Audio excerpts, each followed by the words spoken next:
చూస్తున్నాం కవిత అరెస్టుకు సంబంధించిన విజువల్స్ మనం ఇప్పటిదాకా స్క్రీన్ మీద చూసాము. అక్కడ తాజా విజువల్స్ మనం చూస్తూ వచ్చాము. అందులో ముఖ్యంగా చూస్తే మాత్రం కవిత అరెస్టుకు సంబంధించిన కన్ఫర్మేషన్ వచ్చింది. అందులో భాగంగానే మనం చూస్తే కేటీఆర్ కూడా చాలా సీరియస్గా అక్కడ రెస్పాండ్ అవుతున్నారు. ట్రాన్సిట్ వారెంట్ లేకుండా మీరు ఎలా అరెస్ట్ చేస్తారు అనే విషయంతో పాటు ఇప్పటికే సోదాలు ముగిశాయంటూ మీరు లెటర్ ఇచ్చిన తర్వాత కుటుంబ సభ్యుల్ని కూడా లోపలికి అలౌ చేయకపోవడానికి కారణాలు ఏంటి అంటూ ప్రశ్నించిన విజువల్స్ కూడా ఇంతసేపు మనం చూసాం. అంతేకాకుండా ఇప్పటికే 8:45 ఫ్లైట్లో తన్ని హైదరాబాద్ నుంచి ఢిల్లీ తీసుకెళ్లే ప్రయత్నం అయితే ఇప్పటికే ప్రారంభమైంది. దానికి సంబంధించిన వారెంట్ మనం చూస్తున్నాం. మనము స్క్రీన్ మీద చూస్తున్నాము. జోగేందర్ అసిస్టెంట్ డైరెక్టర్ ఆఫ్ ఈడీకి సంబంధించిన ఎవరైతే ఉన్నారో తను రిలీజ్ చేసిన ఒక లెటర్ మనకు కనిపిస్తుంది. అందులో చాలా క్లియర్గా మనీ లాండరింగ్ కేసులో మేము తనని అరెస్ట్ చేశామంటూ ఇన్ఫర్మేషన్ ఇచ్చారు. ఆ ఇన్ఫర్మేషన్ తన భర్త అనిల్కి ఇచ్చిన డాక్యుమెంట్ మనకి కనిపిస్తుంది. కల్వకుంట్ల కవితకు సంబంధించిన అరెస్ట్ చేసే ముందు వాళ్ళ కుటుంబ సభ్యులకు ఇన్ఫామ్ చేయాల్సిన ఒక ప్రొసీజర్ ఉంది. ఆ ప్రొసీజర్లో భాగంగా తనని ఎందుకు అరెస్ట్ చేస్తున్నాము అన్న విషయాన్ని తనకు చెప్పడంతో పాటు తన అరెస్టుని ధృవీకరించాల్సిందిగా తన కుటుంబ సభ్యులకు కూడా ఒక నోటీస్ ఇస్తారు. ఆ నోటీస్ మనకి ఇప్పుడు స్క్రీన్ మీద కనిపిస్తోంది. చాలా క్లియర్గా ఏదైతే మనీ లాండరింగ్ కేసులోనే తనని మేము అరెస్ట్ చేశాము అన్న విషయాన్ని, ఆ వివరాలని ఇప్పటికే జోగేందర్ తన అసిస్టెంట్ డైరెక్టర్గా ఉన్నారు, తను ఇష్యూ చేసిన లెటర్ మనకి స్క్రీన్ మీద కనిపిస్తుంది. ఓవరాల్గా చూస్తే మాత్రం ఎప్పటి నుంచో దీనికి సంబంధించి మీనవేషాలు లెక్క పెడుతూ వచ్చారు. అరెస్ట్ ఉంటుందంటూ కొద్ది రోజులు, ఉండదంటూ మరికొద్ది రోజులు. దీనికి సంబంధించి తారాస్థాయిలో డిబేట్లు కూడా జరిగాయి. బీజేపీ అలాగే బీఆర్ఎస్ ఒక్కటైపోయాయి కాబట్టే కవిత అరెస్టులో అలసత్వం వహిస్తున్నారు అని గతంలో వ్యాఖ్యలు వినిపించాయి. బట్ వాటన్నింటినీ పటాపంచలు చేస్తూ ఇవాళ కల్వకుంట్ల కవితను అరెస్ట్ చేసి ఇప్పటికే ఢిల్లీకి తీసుకెళ్లేందుకు అవసరమైన ఏర్పాట్లు చేస్తున్న పరిస్థితి మనకు కనిపిస్తోంది. దీనికి సంబంధించి తన అరెస్టుని ధృవీకరిస్తూ తనకి సంబంధించిన ఆ వివరాలను ఇప్పటికే తన భర్తకు చెప్పినట్టుగా ఇప్పటికే ఒక నోటీస్ ఇచ్చారు. అంతేకాకుండా నోటీస్తో పాటు దానికి సంబంధించి ఒక అక్నాలజ్మెంట్ కూడా తీసుకున్నారు. ఇప్పుడు నెక్స్ట్ మనీ లాండరింగ్ కేసుకు సంబంధించిన విషయంలో ఫర్దర్ ఇన్వెస్టిగేషన్ ఉండబోతోంది. మనము స్క్రీన్ మీద చూస్తున్నాము. అంటే ఇది పాత విజువల్స్ తన ఇంటిలో అప్పుడు జరిగిన గందరగోళానికి సంబంధించిన విజువల్స్గా మనం చెప్పవచ్చు. అంతేకాకుండా ఇప్పటికే హరీష్ రావు అక్కడికి చేరుకున్నారు. కేటీఆర్ ఇంటి లోపలికి వెళ్ళారు. ఇంటికి లోపలికి వెళ్ళి అక్కడ ఉన్న ఎవరైతే అధికారులు ఉన్నారో అధికారులతో వాగ్వాదానికి దిగారని మనం చెప్పవచ్చు. ట్రాన్సిట్ వారెంట్ లేకుండా మీరు ఎలా అరెస్ట్ చేస్తారు, అరెస్ట్ చేసి ఎలా తీసుకెళ్తారు అంటూ తను ప్రశ్నిస్తున్న నేపథ్యం మనకు కనిపిస్తుంది. ఓవరాల్ మనం చూస్తున్నాం అరెస్ట్ ఆర్డర్కి సంబంధించిన కాపీ మనకి ఇప్పటికే అందింది. దీనికి సంబంధించి చూస్తే వేరాజ్ Jogender assistant director have reasons to believe that Shrimati Kalvakuntla Kavitha wife of doctor DR Anil Kumar residing at అని తన అడ్రస్తో పాటు చెబుతూ has been guilty of an offence punishable under the provisions of Prevention of Money Laundering Act 2002. Now therefore I exercise of the power conferred upon the under subsection 1 of section 19 of the Prevention of Money Laundering Act 2002. I hereby arrest the said Srimati Kalvakuntla Kavita at 5:20 p.m. on 15/3/2024 and she has been informed of the grounds of arrest. A copy of the grounds of arrest containing 14 pages have been served upon her అని దీనికి సంబంధించిన మనకు కనిపిస్తోంది. అది చాలా క్లియర్గా ఏదైతే దీనికి సంబంధించి డిఆర్ అనిల్ కుమార్ ఎవరైతే తన భర్త ఉన్నారో తన భర్తకి ఇచ్చిన అరెస్ట్ ఆర్డర్ సంబంధించిన డాక్యుమెంట్ మనము స్క్రీన్ మీద చూసాము. దాని ప్రకారం అయితే ఇప్పటికే మనీ లాండరింగ్ సంబంధించిన విషయాల్లో తను గిల్టీ అని తను నమ్ముతున్నాను కాబట్టి అందుకే తను అరెస్ట్ చేశాము. ఆ సంబంధించిన అరెస్ట్ ఆర్డర్కి సంబంధించిన కాపీని కూడా ఆ గ్రౌండ్స్ ఆఫ్ అరెస్ట్ ఏదైతే ఏ కారణం చేత తనను అరెస్ట్ చేశారో ఆ వివరాలు పొందుపరుస్తూ దాదాపుగా 14 పేజీల రిపోర్ట్ని తన భర్తకి సమర్పించినట్టుగా కూడా ఈ అరెస్ట్ ఆర్డర్లో మనకు చూపిస్తున్నారు. 15వ తారీఖున 5:20 సమయంలో తనని అరెస్ట్ చేసినట్టుగా వాళ్ళు అఫీషియల్గా ఒక డాక్యుమెంట్ని రిలీజ్ చేశారు.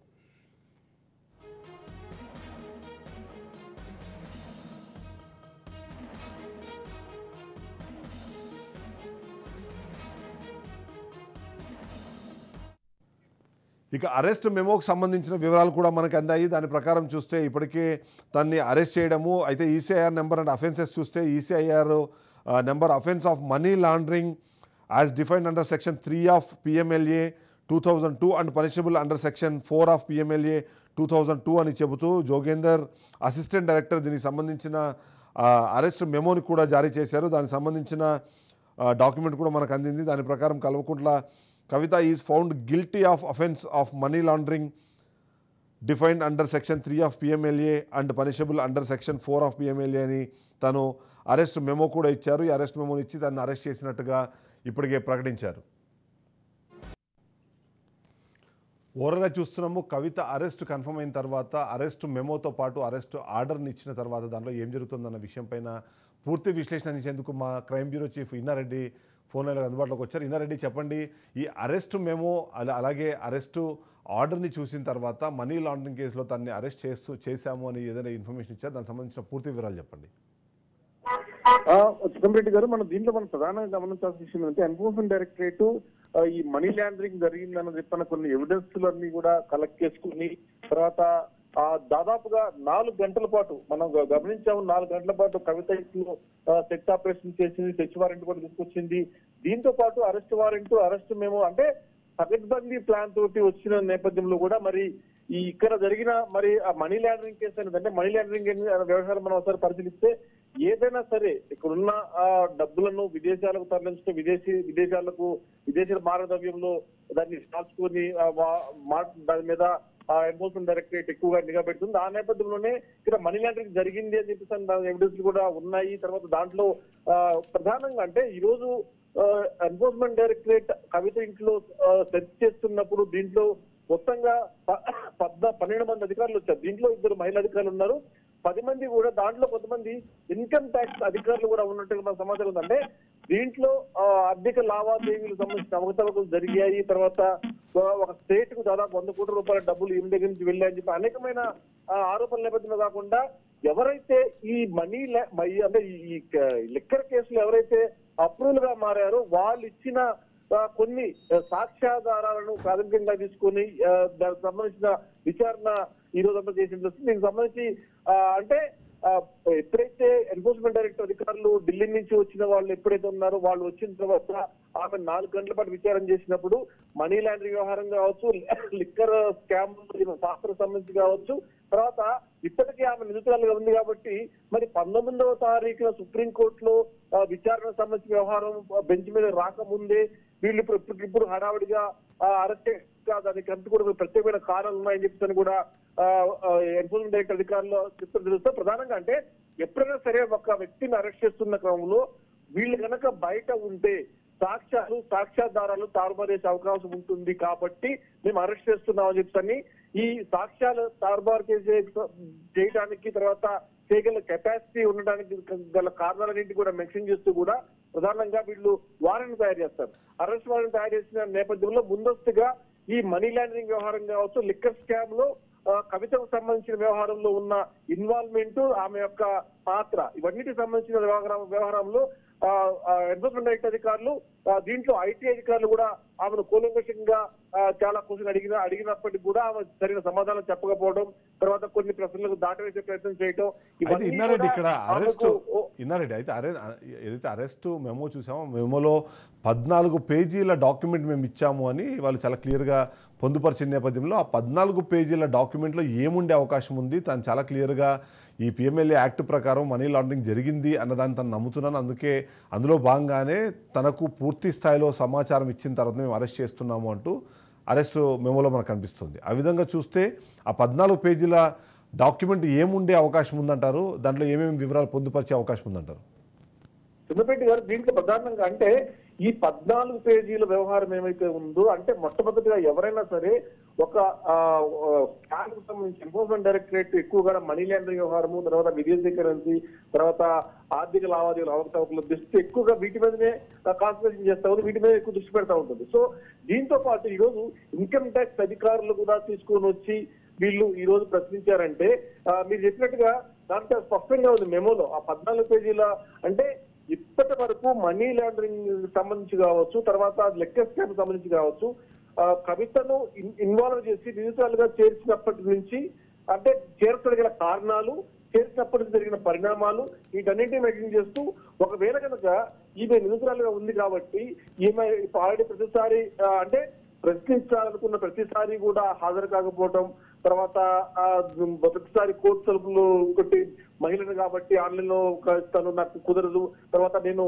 బిజీగా ఉన్నాను, నా బిజీ షెడ్యూల్ చెప్తాను అంటే విచారణను ఏదో రకంగా ఆమె స్కిప్ చేస్తూ వస్తూ ఉంది అని చెప్పని గతంలో స్కిప్ చేసిన విషయాన్ని కూడా మెన్షన్ చేస్తూ ఈ మనీ లాండరింగ్ జరిగింది, ఆ జరిగిన విషయాలను కూడా పొందుపరుస్తూ ఈమె గనక బయట గనక ఉంటే ఖచ్చితంగా ఈ లిక్కర్ స్కామ్ కు సంబంధించిన వ్యవహారంలో ఖచ్చితంగా సాక్ష్యాలు తారుమారు అవకాశం కాబట్టి ఖచ్చితంగా ఆమెను అరెస్ట్ చేయాలి. అరెస్ట్ చేసిన తర్వాత కూడా ఖచ్చితంగా ఎన్ఫోర్స్మెంట్ డైరెక్టరేట్ తిరిగి మళ్ళీ ఆమెను కస్టడీ తీసుకొని విచారించే ఆలోచనలు కూడా ఉంది అని చెప్పి మనం తెలుస్తున్నాం. మొత్తం మీద లిక్కర్ స్కామ్ లో ఈమె యొక్క పాత్ర చాలా కీలకం కాబట్టే ఆమెను అరెస్ట్ చేస్తున్నామని చెప్పిన అన్ని వివరాలను కూడా ఆ 14 పేర్లు మెన్షన్ చేస్తే మనం అనుకోవచ్చు చిదంబరం గారు. అయితే ఇక్కడ అంటే చాలా కీలకమైన అంశము 4 గంటల పాటు తను సెర్చ్ చేయడం కానీ ఆ సందర్భంలో తనకు సంబంధించిన ఫోన్లు హ్యాండ్ ఓవర్ చేసుకున్నారు. అంతేకాకుండా గత 10 సంవత్సరాల నుంచి తన ఐటీ రిటర్న్స్ కానివ్వండి, దాంతోపాటు తన అకౌంట్లో జరిగిన లావాదేవీలకు సంబంధించి కూడా అక్కడ అడిగారు అన్న ఒక ఇన్ఫర్మేషన్ వస్తుంది.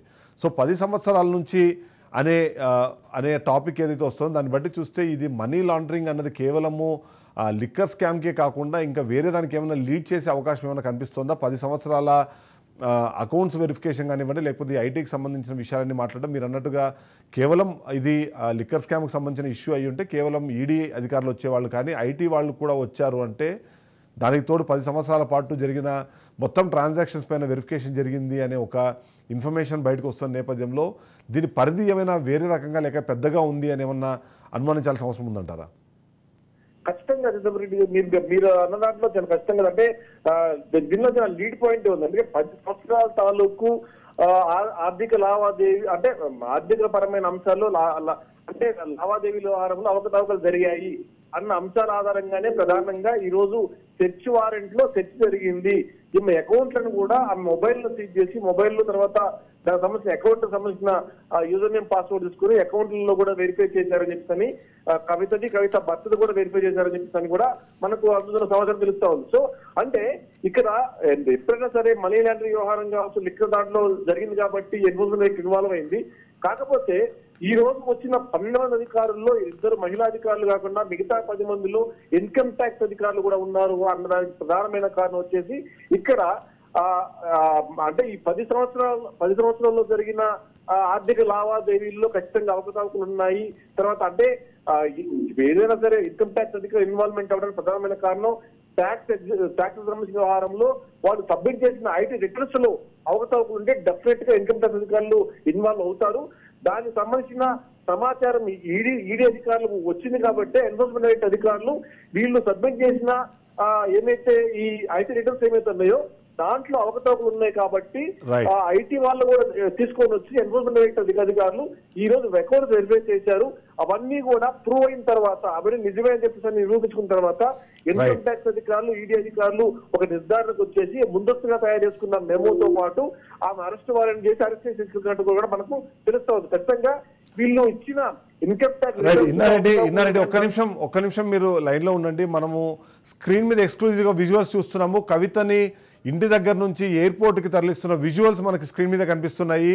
భారీ భద్రత నడుమ తనను తీసుకెళ్తున్నారు. ఎందుకంటే తన అరెస్ట్ను ఆపేందుకు తనని తీసుకెళ్లే క్రమంలో కార్యకర్తలు అడ్డుపడి తనని ఖచ్చితంగా డిస్టర్బ్ చేస్తారని ఒక సమాచారం ఉన్న నేపథ్యంలో అవేమీ జరగకుండా చూసేందుకు ప్రత్యేకంగా చర్యలు తీసుకుని అందులో భాగంగానే తను ఇప్పటికే ఇంటి దగ్గర నుంచి తరలిస్తున్న విజువల్స్ మనకు కనిపిస్తున్నాయి. ఎక్స్క్లూజివ్గా మీరు రాజ్ న్యూస్ స్క్రీన్ మీద మీరు చూడవచ్చు. చాలా క్లియర్గా తను అక్కడి నుంచి తీసుకెళ్లాలని నిర్ణయం తీసుకున్నారు. ఇప్పటికీ 8 గంటల 45 నిమిషాల ఫ్లైట్ని బుక్ చేశారు. తను ఆ ఫ్లైట్ ద్వారా కవితని హైదరాబాద్ నుంచి ఢిల్లీకి తరలించే ప్రయత్నము దానికి సంబంధించిన ప్లానింగ్ జరిగింది కాబట్టి అది తీసుకెళ్లే క్రమంలో తీసుకున్న చర్యలు మనకు కనిపిస్తున్నాయి. అందులో భాగంగానే మనము రాజ్ న్యూస్ స్క్రీన్ మీద ఎక్స్క్లూజివ్ విజువల్స్ చూస్తున్నాము. ఇప్పటికే హైదరాబాదు తన నివాసం నుంచి స్టార్ట్ చేసి తన్ని ఇక్కడి నుంచి తీసుకెళ్లే ఇప్పుడు మీరు చూస్తున్నారు చాలా క్లియర్గా తన కుటుంబ సభ్యులకి బాయ్ చెప్తున్న విజువల్ మనకు కనిపిస్తున్నాయి. అంతేకాకుండా వాళ్ళ కుటుంబ సభ్యులకు అంటే తన కుటుంబ సభ్యులకు చెప్పి ఇక్కడ నుంచి బయలుదేరుతున్న విజువల్స్ మనకు కనిపిస్తున్నాయి. ఆ విజువల్స్ అన్ని మీరు రాజ్ న్యూస్ స్క్రీన్ మీద ఎక్స్క్లూజివ్గా చూడవచ్చు.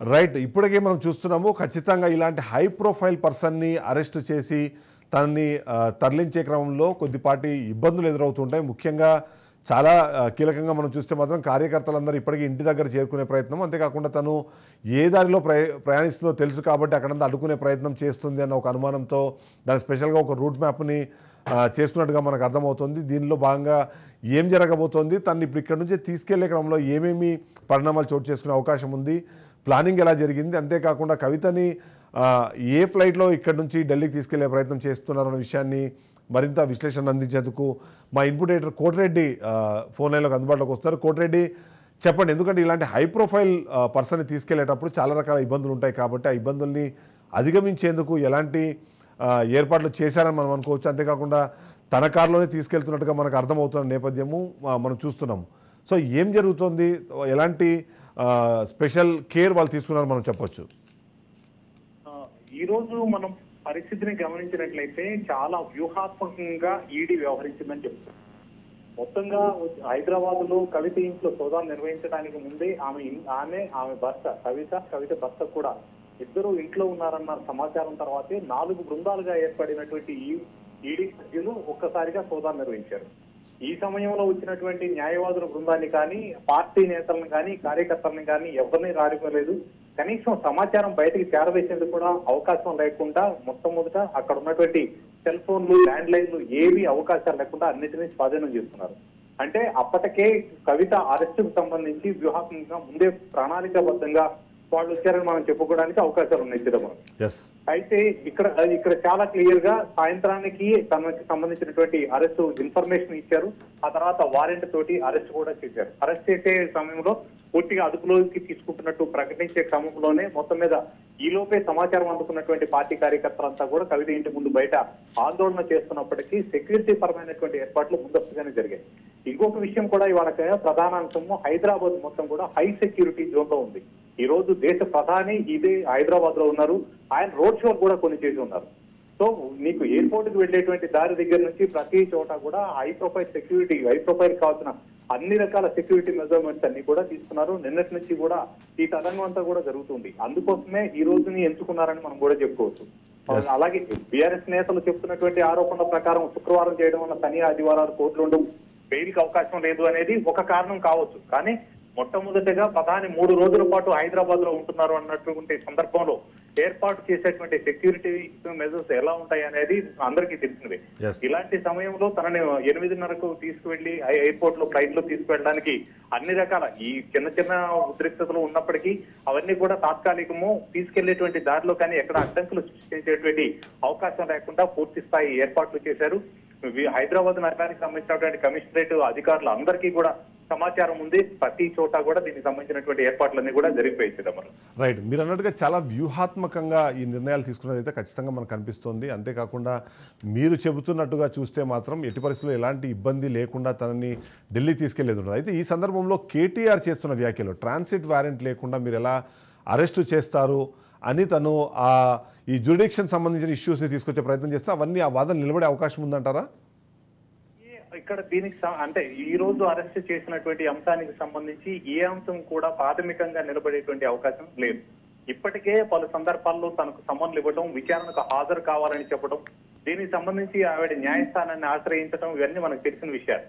అలాగే సుప్రీంకోర్టులో 19న విచారణ ఉంది. ఈ లోపు ఆల్రెడీ ఆప్ అగ్రనేత అలాగే ఢిల్లీ సీఎం ఉన్నటువంటి కేజ్రీవాల్ కూడా ఢిల్లీ హైకోర్టులో అప్పీల్ చేశారు. దానికి సంబంధించినటువంటి తీర్పు కొద్దిసేపటి క్రితమే వచ్చింది. అది మీకు కూడా తెలుసు పూర్తిగా. అంటే ఈ విచారణకు సమన్లోనే ఎక్కడా కూడా కొట్టేసేటువంటి అవకాశం లేదు. దీనికి భిన్నమైనటువంటి తీర్పు రేపు సుప్రీంకోర్టులో వస్తుందనుకోవడానికి కూడా మనకి ఎలాంటి అవకాశాలు కనిపించడం లేదు. ఒకవేళ వచ్చినా కూడా ఈలోపే ఈ అరెస్టు తతంగం విచారణ కూడా సోమవారం వరకు కూడా బెయిల్ అవకాశాలు చాలా వరకు సన్నగిల్లాయని మనం చెప్పుకోవచ్చు. కాబట్టి ఈ అరెస్టు, ఈ వాదనలు ఇవన్నీ కూడా రేపు కోర్టులో చెప్పుకోవడానికి తప్పితే మిగతా అంశాలకు ఏమీ లేదు. వీళ్ళు వేసేసి క్వాష్ పిటిషన్ వేసి కేసులో నిందితురాలు కాదు అని చెప్పడానికి ఏమీ లేదు. రైట్, అయితే అంటే మరి అంటే సాటర్డే సండే అయినా సరే లంచ్ మోషన్ పిటిషన్స్ వేసుకోవచ్చు, దానికి ఎంతో కొంత ప్రావిజన్స్ ఉన్నాయి.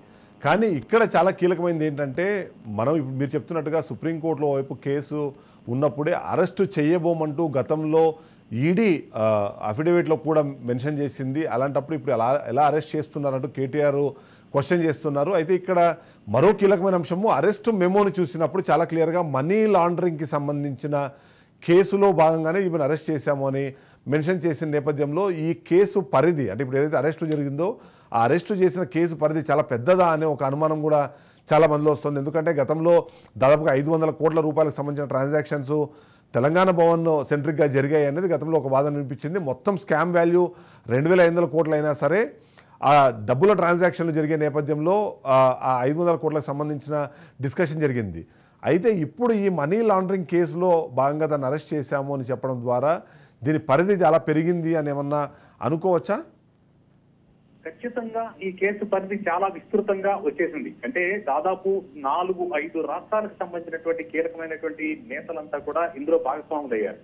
అట్లాగే గోవాకు సంబంధించినటువంటి ఎన్నికలకు ఈ మనీ లాండరింగ్ సంబంధించినటువంటి అమౌంటే తరలించారు అనేటువంటిది చాలా క్లియర్ గా ఇప్పటికే ఆధారాలతో సహా పట్టుకుంది.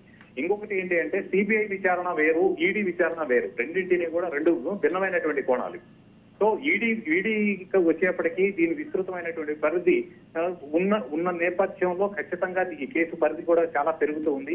ఈ కేసు ఎప్పుడు బిగినైంది? 2021లో బిగినైనటువంటి కేసు ఇప్పటి వరకు విచారణ సాగుతూ వస్తోంది.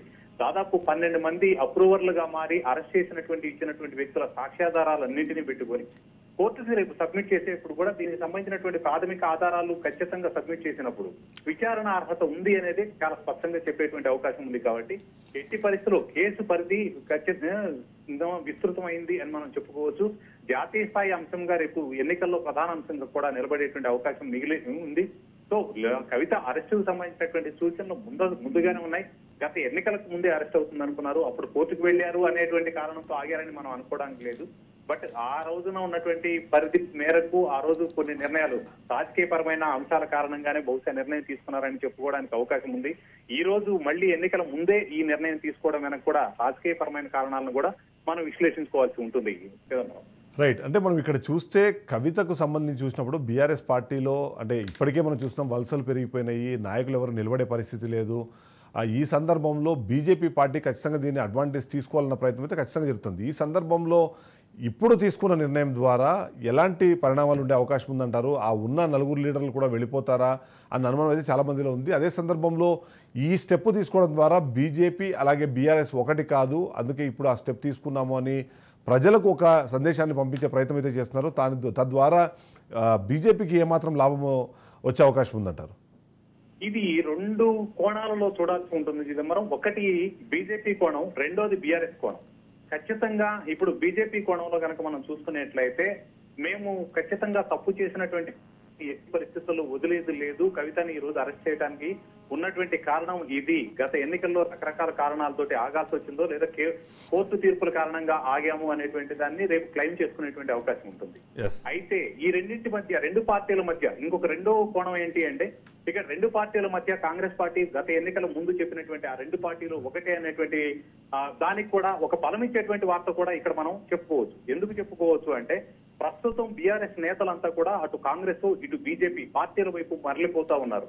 అందరూ గత ఏళ్ళలో అధికారంలో ఉన్నటువంటి పెద్దలంతా అందరూ కూడా రకరకాల కేసులు ఇరుక్కునే భయంతో కావచ్చు, లేదా ఇంకేదైనా కారణాలు లేదా రాజకీయ అవసరాలు కావచ్చు, మొత్తం మీద పార్టీని వీడుతున్నారు. ఈ పార్టీని వీడుతున్న సమయంలో ఈ జరిగినటువంటి సంఘటన కనుక నేపథ్యం తీసుకున్నట్లయితే రేపు ఇప్పుడు ఉన్నటువంటి మిగిలిన నాయకులు ఎవరైనా పార్టీని వీడితే పార్టీ కష్టకాలంలో వెళ్ళిపోతున్నారు అనేటువంటి ఒక నెగటివ్ సెంటెన్స్ ప్రజల్లోకి వెళ్తుంది. కాబట్టి వాళ్ళందరినీ రక్షించుకోవడానికి ఇదంతా వ్యూహాత్మకంగా జరిగిందని చెప్పుకోవడానికి కూడా ఒక అవకాశం ఉంది. అంటే 2 కోణాలలో ఏది కరెక్ట్ అని మనం నిర్ధారించలేకపోయినప్పటికీ కూడా బీఆర్ఎస్ ని రక్షించే కోణం కూడా ఇందులో ఉంటుంది.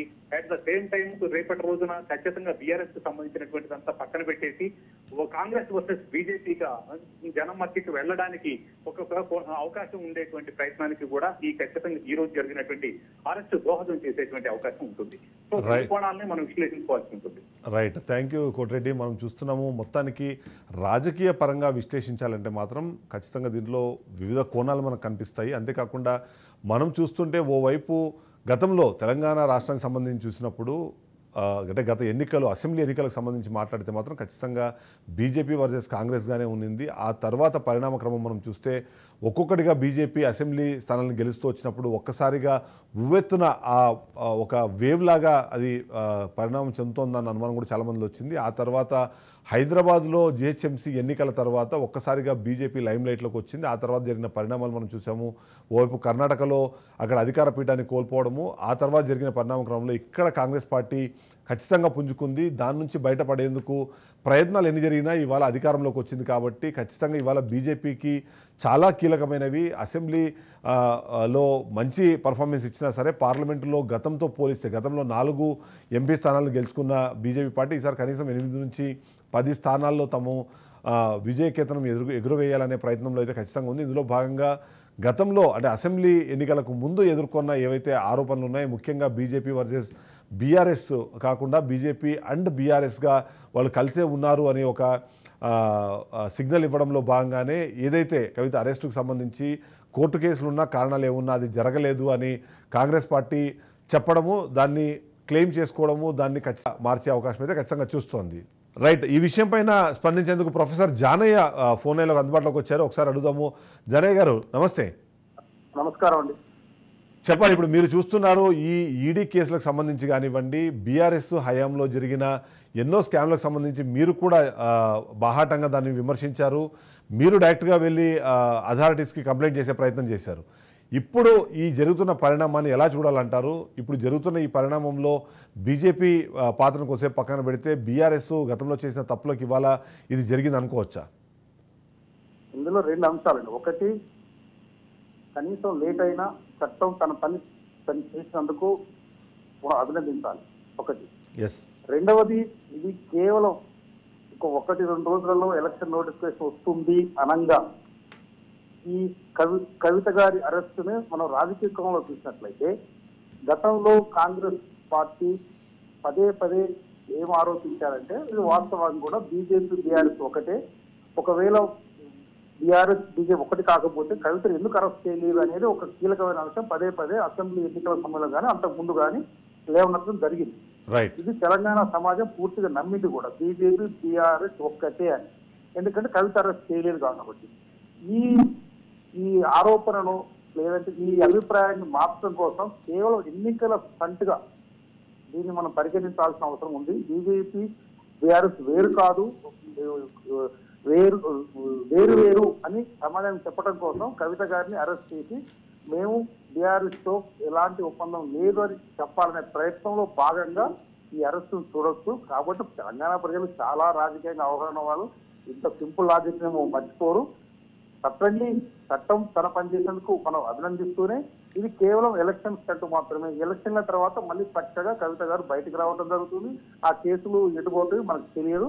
ఇది కేవలం ఎలక్షన్ల స్టంట్ మాత్రమే, అంతకు మించి దాన్ని ఎక్కువగా చూడకూడదు. రైట్, జనయ్ గారు మనతో పాటు మా పొలిటికల్ ఎడిటర్ అరవింద్ కోహ్లీ గారు కూడా ఉన్నారు. తను కూడా మీతో ఇంటరాక్ట్ అవుతారు. జనయ్ గారు నమస్కారం.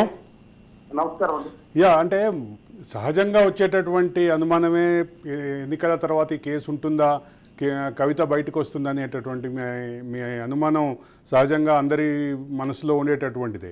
అయితే ఇక్కడ పర్టికులర్ అంశంలో కేసీఆర్ బీఆర్ఎస్ అదే సందర్భంలో బీజేపీకి మధ్య ఉన్నటువంటి సంబంధాలు కొంతకాలం సఖ్యత, కొంతకాలం దూరం, కొంతకాలం కలిసి నడవటం, కొంతకాలం ఇది ప్రధానమైనటువంటి రాజకీయ చర్చ. కాబట్టి ఇప్పుడు మొత్తం వ్యవహారంలో బీజేపీ కానీ కాంగ్రెస్ కానీ ఈ 17 నియోజకవర్గాల పోటీని కేవలం 2 పార్టీల మధ్యలో నిలబెట్టాలి, జాతీయ పార్టీల మధ్యలో నిలబెట్టాలి అనుకుంటున్నటువంటి ప్రస్తుత నేపథ్యంలో ఇక కేసీఆర్ పార్టీని టార్గెట్ చేయడం 2 పార్టీలు మొదలుపెట్టినట్టుగా భావించాలా?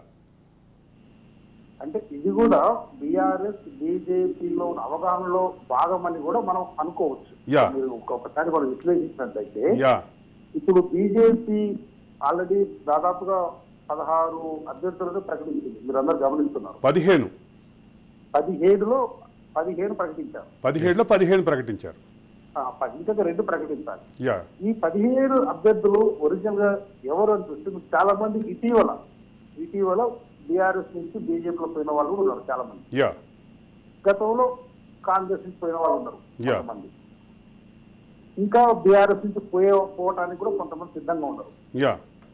అంటే ఇది ఏంటంటే బీఆర్ఎస్ ఎలాగో అసెంబ్లీ ఎన్నికల్లో పరాజయం పొందింది, క్రెడిబిలిటీ పోయింది. కాబట్టి ఇక మనం బీఆర్ఎస్ ను దూరంగా పెట్టినట్టుగా పెట్టాలి అనే ఒక వ్యూహంలో భాగంగా కవిత గారిని అరెస్ట్ చేస్తే ఇది ప్రజలు నమ్ముతారు అనే ఉద్దేశంతో చేస్తున్న ప్రయత్నం తప్ప ఇది వాస్తవానికి బీఆర్ఎస్ బీజేపీ ఎన్నికల తర్వాత కూడా ఒకటే అవుతారు. ఇది ఇప్పుడు ఎందుకు కాదు అని చెప్పడానికి చేస్తున్న ప్రయత్నంలో భాగంగా మాత్రమే మనం చూడాల్సి వస్తుంది తప్ప, ఎందుకంటే మనం గత 9 సంవత్సరాలు 10 సంవత్సరాలు చూస్తున్నాం. మనం రాష్ట్రంలో కాళేశ్వరం ప్రాజెక్టు ఒక పెద్ద ఉదాహరణ. మేడిగడ్డ ఎంత చక్కగా మనం కుంగిపోయిందో చూసాము. అసలు కేంద్ర ప్రభుత్వం ఆ టైంలోనే ఎన్నికల ముందు అంటే అక్టోబర్లోనే వాస్తవానికి కేసీఆర్ ని కానీ దానికి సంబంధించిన ఇంజనీర్లు కానీ అధికారులు కానీ అరెస్ట్ చేయాల్సిన అవసరం ఉండేది. అది 1,00,000 కోట్లు ప్రజాధనాన్ని అప్పుగా తీసుకొచ్చి పెట్టిన ప్రాజెక్టు ఆ విధంగా కుంగిపోయింది 3 ఏళ్ళంటే అసలు అది అంతకంటే మించిన పెద్ద నేరం ఏది ఉండదు. అవన్నీ ఏం జరగలేదు. సో కేవలం ఇది ఎన్నికల ముందు కవిత గారిని ఎప్పుడో 2-3 సంవత్సరాల నుంచి ఈ లిక్కర్ స్కాము, ఈ ఈడీలు ఇవన్నీ సిబిఐ కేసులు నడుస్తున్నాయి. ఒక 1 year 2 సంవత్సరాల క్రితం అరెస్ట్ చేసినప్పుడు ఉంటే అప్పుడు ఆ విజయ్ నాయర్ని కానీ ఆ టైంలో ఆపు ఆ టైంలో అరెస్ట్ చేస్తుంటే కొంతవరకు ఈ బీజేపీ కానీ ఈడీ నిబద్ధతను మనం థ్యాంక్ యూ జానయ్య గారు. జనం మదిలో ఉండేటటువంటి ఒక కన్ఫ్యూజన్కి మీరు ఒక క్లారిటీ ఇచ్చారు. అయితే ఇదే సందర్భంలో ప్రధానమైనటువంటి రాజకీయ స్రవంతిలో ఇప్పుడు పోటీ 2 పార్టీల మధ్య ఉంటుందా లేదా అనేది చూడాల్సినటువంటి పరిస్థితి ఉంది. ఏమంటారు? అయితే ఇప్పుడు ఒకసారి అడ్వకేట్ శ్రీనివాస్ మనతో పాటు ఫోన్ అందుబాటులోకి వచ్చారు. తను కూడా ఒకసారి మాట్లాడదాం. ఎందుకంటే ఇప్పుడు మనం మాట్లాడుతున్న దాంట్లో చాలా టెక్నికల్ అంశాలు ఉన్నాయి. అందులో ముఖ్యంగా చూస్తే లీగల్ ఆస్పెక్ట్స్లో కూడా దీన్ని అర్థం చేసుకోవాల్సిన అవసరం ఉంది. కాబట్టి ఒకసారి శ్రీనివాస్ గారికి వెళ్దాం. శ్రీనివాస్ గారు. శ్రీనివాస్ గారు, అరవింద్ గారు, ఇక్కడ అంటే ప్రధానంగా బీఆర్ఎస్ నుంచి వస్తున్నటువంటి ఒక ప్రధానమైన ఆరోపణ ఏంటంటే ట్రాన్సిట్ వారెంట్ లేకుండా ఎట్లా అరెస్ట్ చేస్తారు, ఎట్లా హైదరాబాద్ నుంచి ఢిల్లీకి తరలిస్తారు అనేది మొదటి అంశం. అయితే సెర్చ్ వారెంట్ మాత్రమే తీసుకొచ్చి అరెస్ట్ వారెంట్ చూపించకుండా ఓన్లీ సెర్చ్ వారెంట్ పేరిట ఇంట్లోకి వెళ్ళి అరెస్ట్ వారెంట్ని తర్వాత ప్రొడ్యూస్ చేశారనేది ఇంకొక ఆరోపణ. అయితే ఈ పిఎంఎల్ఏ యాక్ట్కి సంబంధించి కూడా చాలా క్లియర్గా అరెస్టు మెమోలో కానీ అరెస్టు ఆర్డర్లో కానీ పెట్టారు. కాబట్టి అసలు ఈ పిఎంఎల్ఏ యాక్ట్ ఏం చెబుతోంది, ఇప్పుడు ఈవెన్ అరెస్ట్ చేసే క్రమంలో ఆ నెక్స్ట్ ఫర్దర్ ప్రొసీడింగ్స్ ఎలా ఉండబోతున్నాయి? ఇక్కడ వీళ్ళు సర్చ్ వారెంట్ అని చెప్పి తీసుకొచ్చి అరెస్ట్ చేసి వెళ్తున్నారు. చాలా వ్యూహాత్మకంగా వాళ్ళు బిహేవ్ చేశారు. ఇవన్నీ వింటూ ఉన్నాం సార్. ఇప్పుడు విషయం ఏంటంటే ఒరిజినల్ గా మొదటి నుంచి జరిగిందంతా మర్చిపోతున్నామా అందరము? మొదటి నుంచి నోటీసులు ఇచ్చి ఎంక్వైరీకి సపోర్ట్ చేయమని ఎన్నిసార్లు అడిగారండి? ఎన్నిసార్లు ఎగ్జామ్షన్ తీసుకుంటారు? అదే ఎంక్వైరీకి కనుక సపోర్ట్ చేసి ఉంటే ఈ రోజు ఈ సంఘటన చోటు చేసుకునేది కాదు కదా. దాన్ని అందరు ఆ విషయాన్ని అందరూ మర్చిపోయి ఈ రోజు వచ్చేసి అరెస్ట్ చేశారని దీన్ని కంప్లీట్ గా పొలిటికల్ యాంగిల్లోనే ఎందుకు కన్వే చేస్తున్నారు అందరికీను? అంటే పొలిటికల్ యాంగిల్లోనే ఎందుకు చూస్తున్నారు? బీఆర్ఎస్ ని దెబ్బతీయడానికి ఎలక్షన్స్ కి ముందు ఇది చేస్తున్నారు. ఇది కాదండి. ఇక్కడ బీఆర్ఎస్ కాదు, పార్టీ కాదు, పార్టీలకు అతీతంగా మనం చర్చ జరపాలి. భారతీయ చట్టాల పైన అవగాహన కోసం అనుకోవచ్చు. భారతీయ చట్టాలకి నిజంగా లా ఆఫీసర్ గా ఈ రోజు జరిగిన సంఘటన డెఫినెట్ గా స్వాగతిస్తున్నామండి. అట్లా అంటే కవిత గారిని అరెస్ట్ చేసినందుకు సంతోషపడడం ఇంకోటనో కాదండి. చట్టం ముందు అందరూ సమానమే. ఈ విషయం జనాలందరికీ అర్థమైంది. అండ్ రాజ్ న్యూస్ వేదికగా ఇంతకు ముందు కూడా మాట్లాడున్నాం చాలా రోజుల ముందు. ఆ రోజు మాట్లాడిన చర్చలో జరిగింది ఏంటంటే క్లియర్ గా చెప్పినాము, చట్టం తన పని చేసుకుంటూ పోతుంది. ఈ రోజు తప్పించుకున్నా కూడా రేపు డెఫినెట్ గా తప్పించుకోవడానికి వీల్లేదు. ఆన్సర్ తప్పకుండా ఇవ్వాల్సిందే. కామన్ మ్యాన్ కైనా అదే చట్టము, విఐపి కైనా అదే చట్టము, పబ్లిక్ రిప్రజెంటేటివ్ కైనా అదే చట్టము. చట్టాలు మనిషికి మారవు. ఈ చర్చ మనం రాజ్ న్యూస్ వేదికగా చాలా రోజుల ముందు మాట్లాడాం. అరవింద్ గారు మీకు గుర్తుంది. సో ఈ రోజు అదే కదా జరిగింది. అయితే శ్రీనివాస్ ఇక్కడ శ్రీనివాస్ గారు ఆఫీసర్ గా నేనే జ్యుడిషియరీ సిస్టమ్ కి సంబంధించిన మనిషిగా డెఫినెట్ గా ఈ పరిణామాన్ని ఈ రోజు జరిగిన సంఘటనని తప్పకుండా ప్రజలందరూ స్వాగతిస్తున్నారు. ఇక్కడ కవిత గారు అరెస్ట్ అయినందుకు బాధపడాల్సింది ఏమీ లేదండి. ఒక అఫెన్స్ అలిగేషన్ వచ్చింది, దానికి సంబంధించిన ఎంక్వైరీ ఈడీ ఆఫీసర్స్ చేశారు, పలుమార్లు నోటీసులు ఇచ్చారు, రండి ఎంక్వైరీకి మీరు సపోర్ట్ చేయండి, మేము ప్రశ్నలు అడుగుతాము, మాకు సంబంధించిన కొన్ని ఆధారాలు దొరికాయి, దానికి సంబంధించిన క్లారిటీస్ ఇవ్వండి అని అన్నారు. క్లారిటీ ఇచ్చేసి ఎక్స్ప్లెనేషన్ ఇవ్వడానికి ప్రాబ్లం ఏమొచ్చింది? ఇక్కడ రెండో విషయం నేను చెప్పాలి సార్, మొదటి నుంచి చార్జ్ షీట్ లో పేరు లేదు అని చెప్పేసి ఈమె మీద అంటే కవిత గారి మీద అలిగేషన్స్ వచ్చినప్పటి నుంచి సూట్ కేసుల పర్వాలు, స్పెషల్ చార్టెడ్ ఫ్లైట్స్, ఇవన్నీ హైడ్రామాలు చేస్తున్నారు కదా. ఈ రోజు కూడా అరెస్ట్ కి అలిగేషన్స్ వచ్చాయి, ప్రూవ్ అయింది, మేము prevention of money laundering act కింద మేము తీసుకెళ్తున్నామంటే, సో ఇక్కడ కామన్ మ్యాన్ ఏమి చదువుకోలేని వాడు, వాడికి చట్టం గురించి తెలియదు అంటే వాడు అడ్డుపడడంలో మీనింగ్ ఉందండి. ఈ రోజు పీపుల్స్ పబ్లిక్ రిప్రజెంటేటివ్స్ గా ఉండి ఒక హోదాలో ఉండి అన్ని చట్టాలు న్యాయాలు ఇంప్లిమెంట్ చేస్తూ లెజిస్లేటివ్ లో ఉండి మరి అరెస్ట్ ని అడ్డుకుంటాము, జనాల్ని పోగేస్తాము, కార్యకర్తలందరినీ రెచ్చగొడతామని చెప్పడం ఎంత మటుకు న్యాయం? రైట్. యా, అయితే ఆవిడ వెళ్ళేటప్పుడు కొడుక్కి పైలం బిడ్డ ఎళ్ళొస్తా అని చెప్పి ముద్దు పెట్టి వెళ్ళిందట. ఇప్పుడే మా క్రైమ్ రిపోర్టర్, మా crime bureau chief Inna Reddy message పెట్టారు, దానికి సంబంధించిన వీడియో కూడా పెట్టారు. అయితే ఆమె ఇప్పుడు వెళ్ళొస్తానని చెప్పి వెళ్ళింది, మళ్ళీ ఎప్పుడు వస్తుంది అనుకుంటున్నారు శ్రీనివాస్ గారు మీరు? సార్ అది ఫ్యామిలీ కొడుక్కి చెప్పెళ్ళడం అంటే బాండింగ్, ఎమోషనల్ బాండింగ్స్ ప్రతి ఫ్యామిలీలో ఉంటాయి. ఆమె కొడుకు చెప్పడంలో తప్పేం లేదు. కాకపోతే ఎక్కడైతే ఇప్పుడు బీఆర్ఎస్ శ్రేణులు అనుకోవచ్చు వాళ్ళ కార్యకర్తలు అడ్డుపడతాము ఇలాంటివి అంటున్నారో అది చాలా తప్పు, చట్టాన్ని ఉల్లంఘించడం మాత్రం. సహజంగా ఇక్కడ వెళ్ళొస్తాను అని తను చెప్పే క్రమంలో ఇక్కడ ఈ కేసులో గతంలో మనం చూస్తున్నాము, ఇప్పటికే చాలామంది అరెస్ట్ అయ్యారు, కొంతమంది అప్రూవల్గా మారారు, మరి కొంతమంది అంటే ముఖ్యంగా మనోజ్ సిసోడియా లాంటి వాళ్ళు ఇప్పటికి కూడా ఇంకా బెయిల్ కోసం అప్లై చేస్తున్నారు. ఇప్పటివరకు ఆ బెయిల్ రావట్లేదు, ఇప్పటికీ జైల్లో ఉన్న నేపథ్యం చూసాము. సో వీటన్నిటిని ఒకవేళ ఇంటర్ కనెక్టెడ్గా చూసినప్పుడు కవితకి ఎంత త్వరగా బెయిల్ వచ్చే అవకాశం ఉంది, లేకపోతే ఇంతకుముందు మనము విశ్లేషిస్తున్న నేపథ్యంలో కూడా ఇమీడియట్గా వీళ్ళకున్న ఆప్షన్స్ కంపల్సరీ రేపు లంచ్ మోషన్ పిటిషన్ వేస్తారు, క్వాష్ పిటిషన్ వేస్తారు, ఇట్లాంటి ఆప్షన్స్ అన్నీ ఉన్నాయి కాబట్టి తను బయటికి రావడానికి తనకి ఏమేమి స్కోప్ ఉంది, ఎంత టైం పట్టే అవకాశం ఉంది? సార్ లీగల్ పరంగా చూసుకుంటే డెఫినెట్ గా కంపేర్ టు రిమైనింగ్ సిసోడియా గారు అనుకోవచ్చు, మిగతావి కవిత గారికి అవకాశాలు డెఫినెట్ గా ఎక్కువగా ఉన్నాయనే చెప్పాలి. సో అంటే జ్యుడిషియరీ సిస్టమ్ ప్రకారం తీసుకుని లా ప్రకారం చూసుకుంటే గనక కవిత గారు ఈ కేసు తేలే వరకు బయట ఉండడానికి చాలా మట్టుకు అవకాశాలు ఉండే మొదటి నుంచి చూసుకుంటే. దీన్ని స్వయంకృత అపరాధం అంటాం చూసారా. సో మొదటి నుంచి గనక ప్రాపర్ గా ఎంక్వైరీకి సపోర్ట్ చేసి ఉండి వాళ్ళకి కావాల్సిన అంటే ఎంక్వైరీకి ఈమె దగ్గరికి సంబంధించిన ఈమె ఇన్నోసెంట్ అని ప్రూవ్ చేసుకోవడానికి మొదటి నుంచి జైల్లో ఉండి ప్రూవ్ చేసుకోవాల్సింది ఎట్లా ప్రూవ్ చేసుకుంటారని ఈ రోజు అడుగుతున్నారు. ఇంట్లో ఉండి కూడా సపోర్ట్ చేస్తూ ఇన్ని రోజులు నేను ఇన్నోసెంట్ ని, నాకు సంబంధం లేదని ప్రూవ్ చేసుకోనికి ఎన్ని అవకాశాలు ఇచ్చారండి ఈడీ వాళ్ళు? అవన్నీ ఎందుకు పట్టించుకోలేదు? అంటే పదవిలో ఉన్నాము, మాకు పర్వాలేదు, మేము మేనేజ్ చేయగలం అని చెప్పేసా? ఎన్ని రోజులు మేనేజ్ చేస్తాం సార్? అంటే ఇక్కడ ప్రధానంగా వస్తున్నటువంటి అంశం ఏంటంటే ప్రివెంటివ్ మనీ లాండరింగ్ యాక్ట్ ఏదైతే ఉందో, ఈ prevention of money laundering act ఇక్కడ అప్లై అవుతున్న సందర్భంగా జనరల్గా ఇట్లా పిఎంఎల్ఏ యాక్ట్లో ఎప్పటి వరకు బెయిల్స్ వచ్చే అవకాశం ఉంది శ్రీనివాస్ గారు? సార్ ఇప్పుడు కవిత గారు అరెస్ట్ ని ఇంత హైప్ చేస్తున్నారు, అండ్ కేటీఆర్ గారు వెళ్ళారు, మన హరీష్ రావు గారు వెళ్ళి ఉన్నారు. ఈ విషయాన్ని నన్ను అడిగితే ఒక లీగల్ ఆఫీసర్ గా మేము చెప్పేది ఏంటంటే, ఒక కామన్ మ్యాన్ భారతదేశంలో ఉన్న ఒక పౌరురాలు అరెస్ట్ చేయబడింది, నార్మల్ అరెస్ట్, అంతకు మించిన స్కోప్ కానీ అంతకు మించిన విలువ కానీ దీనికి లేదు. అండ్ మీరు ఇప్పుడు అడిగిన ప్రశ్నకి సమాధానం చెప్తాను సార్. ఈ కోర్ట్స్ మనకి ఆన్లైన్ సర్వీసెస్ వచ్చాయి కోర్ట్స్ లో.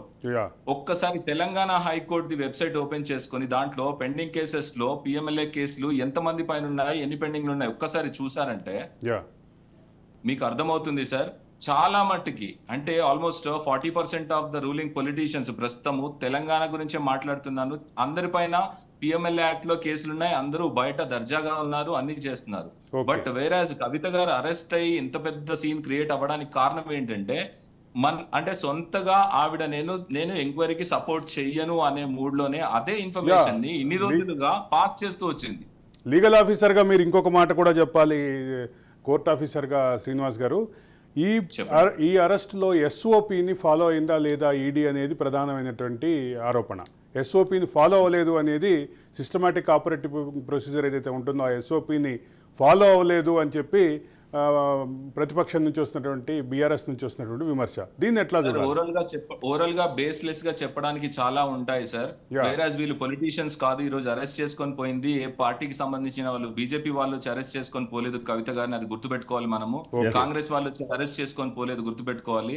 అఫీషియల్ గా అన్ని సిస్టమ్స్ ఫాలో అవుతూ, ఎస్ఓపి ని ఫాలో అవుతూ అన్ని రకాలుగా ఇంప్లిమెంట్ చేసి, కాకపోతే ఎందుకు బహిర్గతం చేయలేదు మొదటనే, వచ్చే ముందే మేము అరెస్ట్ వారెంట్ తో వస్తున్నామంటే ఈ రోజు ఈ సాయంత్రం వరకు ఈ తంతు పూర్తయ్యేదా నాకు ఒకసారి చెప్తారా సార్?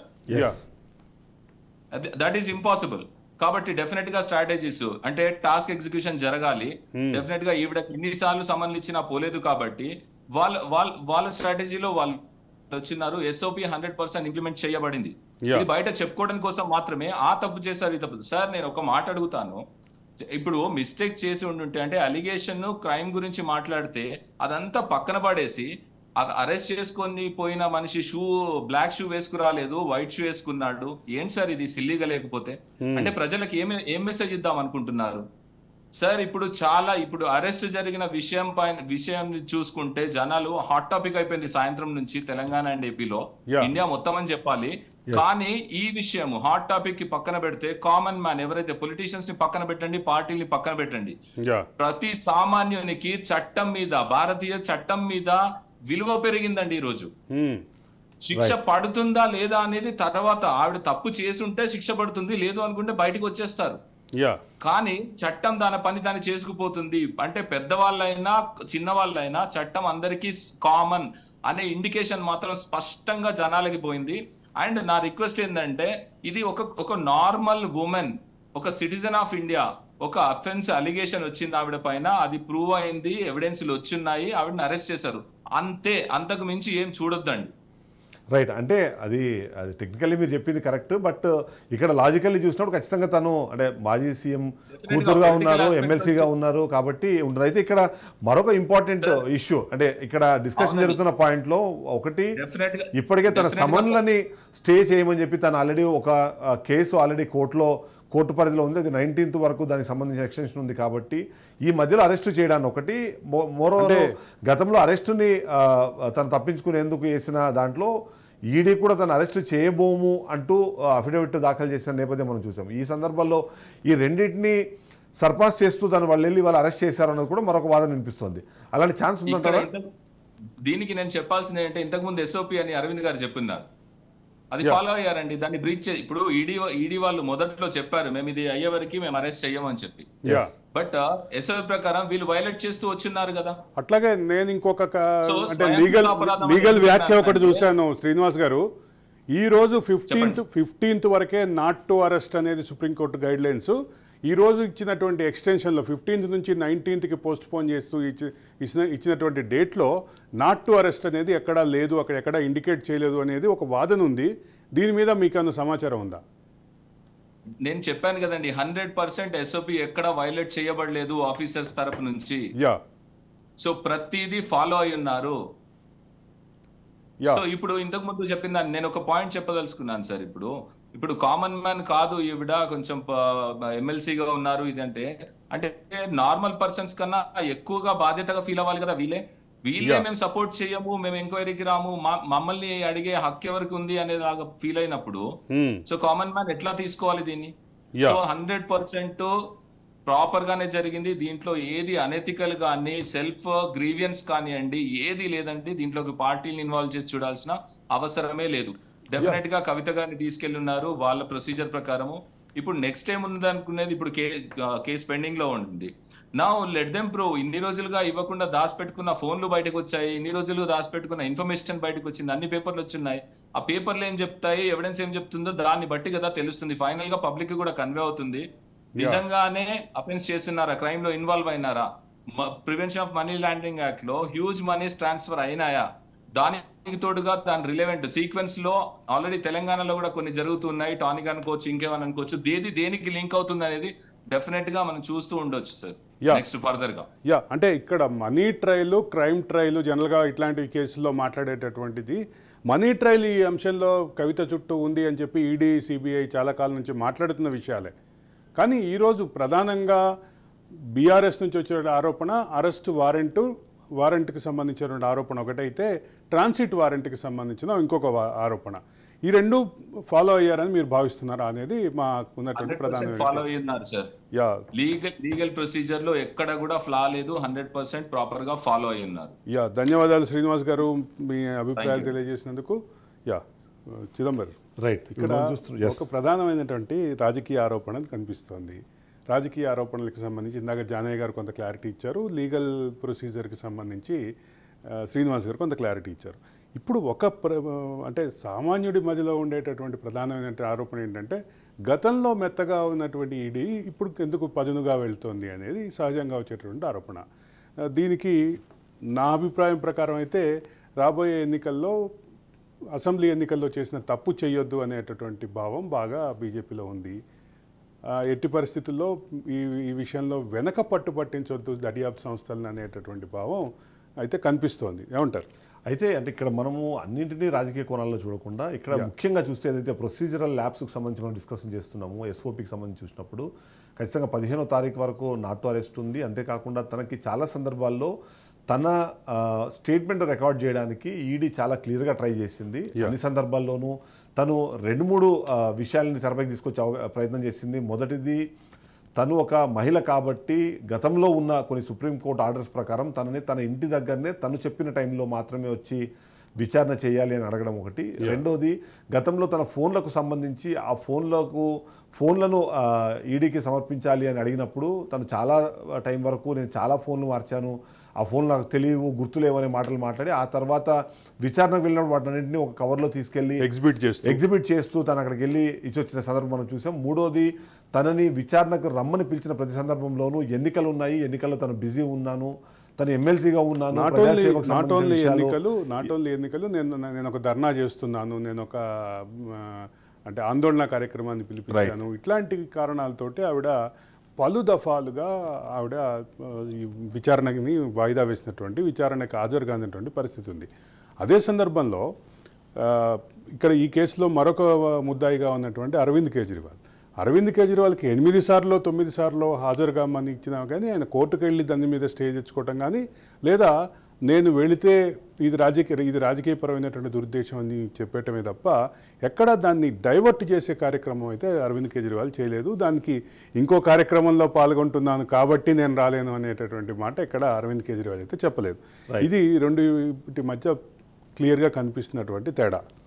అయితే ఇక్కడ అంటే మనము కీలకంగా చూడాల్సిన మరొక అంశం ఏంటంటే, ఇప్పుడు అది అరవింద్ కేజ్రీవాల్ 8 సార్లు నోటీస్ ఇచ్చిన తర్వాత కూడా వెళ్ళలేదు, నాకు నోటీస్ ఇచ్చినా సరే నేను వెళ్ళకపోయినా ఏమీ జరగదు అనే ఒక ఓవర్ కాన్ఫిడెన్స్ ఏమైనా తనలో ఉండిందా?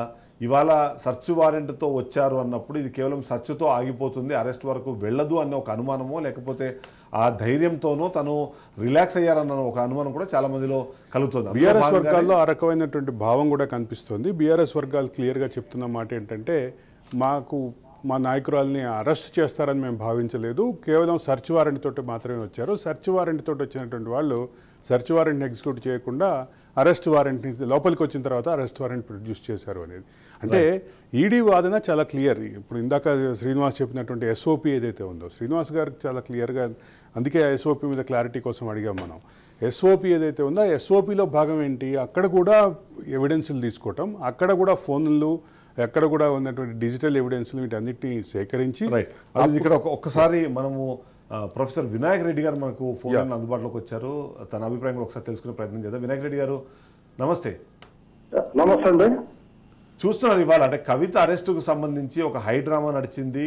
దాదాపుగా గత 2 సంవత్సరాల్లో మనం చూసాం చాలా సందర్భాల్లో ఇప్పుడు అరెస్ట్ అంటూ గతంలో చాలా మంది మాట్లాడారు. అయితే ఫైనల్గా ఇవాళ అరెస్టు జరిగిన నేపథ్యం మీరు చూస్తున్నారు. అసలు దీనికి పైన మీ స్పందన ఏంటి? ఇప్పుడు అసలు ఏం జరిగిందంటారు?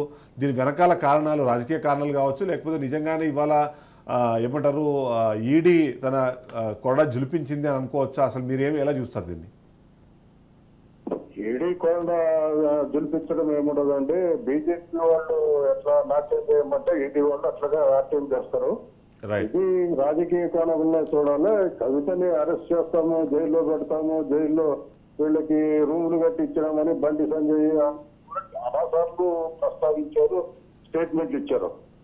అయితే ఇప్పుడు ఈ రాజకీయ జంక్షన్ లేదంటే తెలంగాణ లోపల బీజేపీ బీఆర్ఎస్ ఏదైతే ఉంటుందో ఇప్పుడు బీఆర్ఎస్ పూర్తిగా తన ప్రభావాన్ని కోల్పోతున్న పరిస్థితుల్లో ఈ బీఆర్ఎస్ లో ఉండే నాయకులు కానీ కార్యకర్తలు కానీ ఓటర్లు కానీ కాంగ్రెస్ పోకుండా వీళ్ళకి సింపతి పెంచడానికి కోసమే ఈ కవితని ఈ జంక్షన్ లో అరెస్ట్ చేయడం జరిగింది అనేది నా అభిప్రాయం అండి. కానీ అంటే ఇప్పటికీ అంటే సిట్టింగ్ ఎంపీలు దాదాపుగా అంటే అందరూ 2 పార్టీల్లో చేరిపోయారు. ఇప్పటికే ఆల్మోస్ట్ అందరికీ ఎంపీ సీట్లు కూడా ఖరారు అయిపోయినాయి. ఈరోజు చూస్తే బీఆర్ఎస్ పార్టీ ఒక రకంగా బాగా డీలా పడి ఉంది. ఇట్లాంటి ఒక యాక్టివిటీ చేయడం ద్వారా నిజంగానే ప్రజల్లో అంత సింపతి వచ్చి ఎంపీ సీట్లు గెలిచేంత స్థాయికి అది వెళ్ళే అవకాశం ఉందంటారా?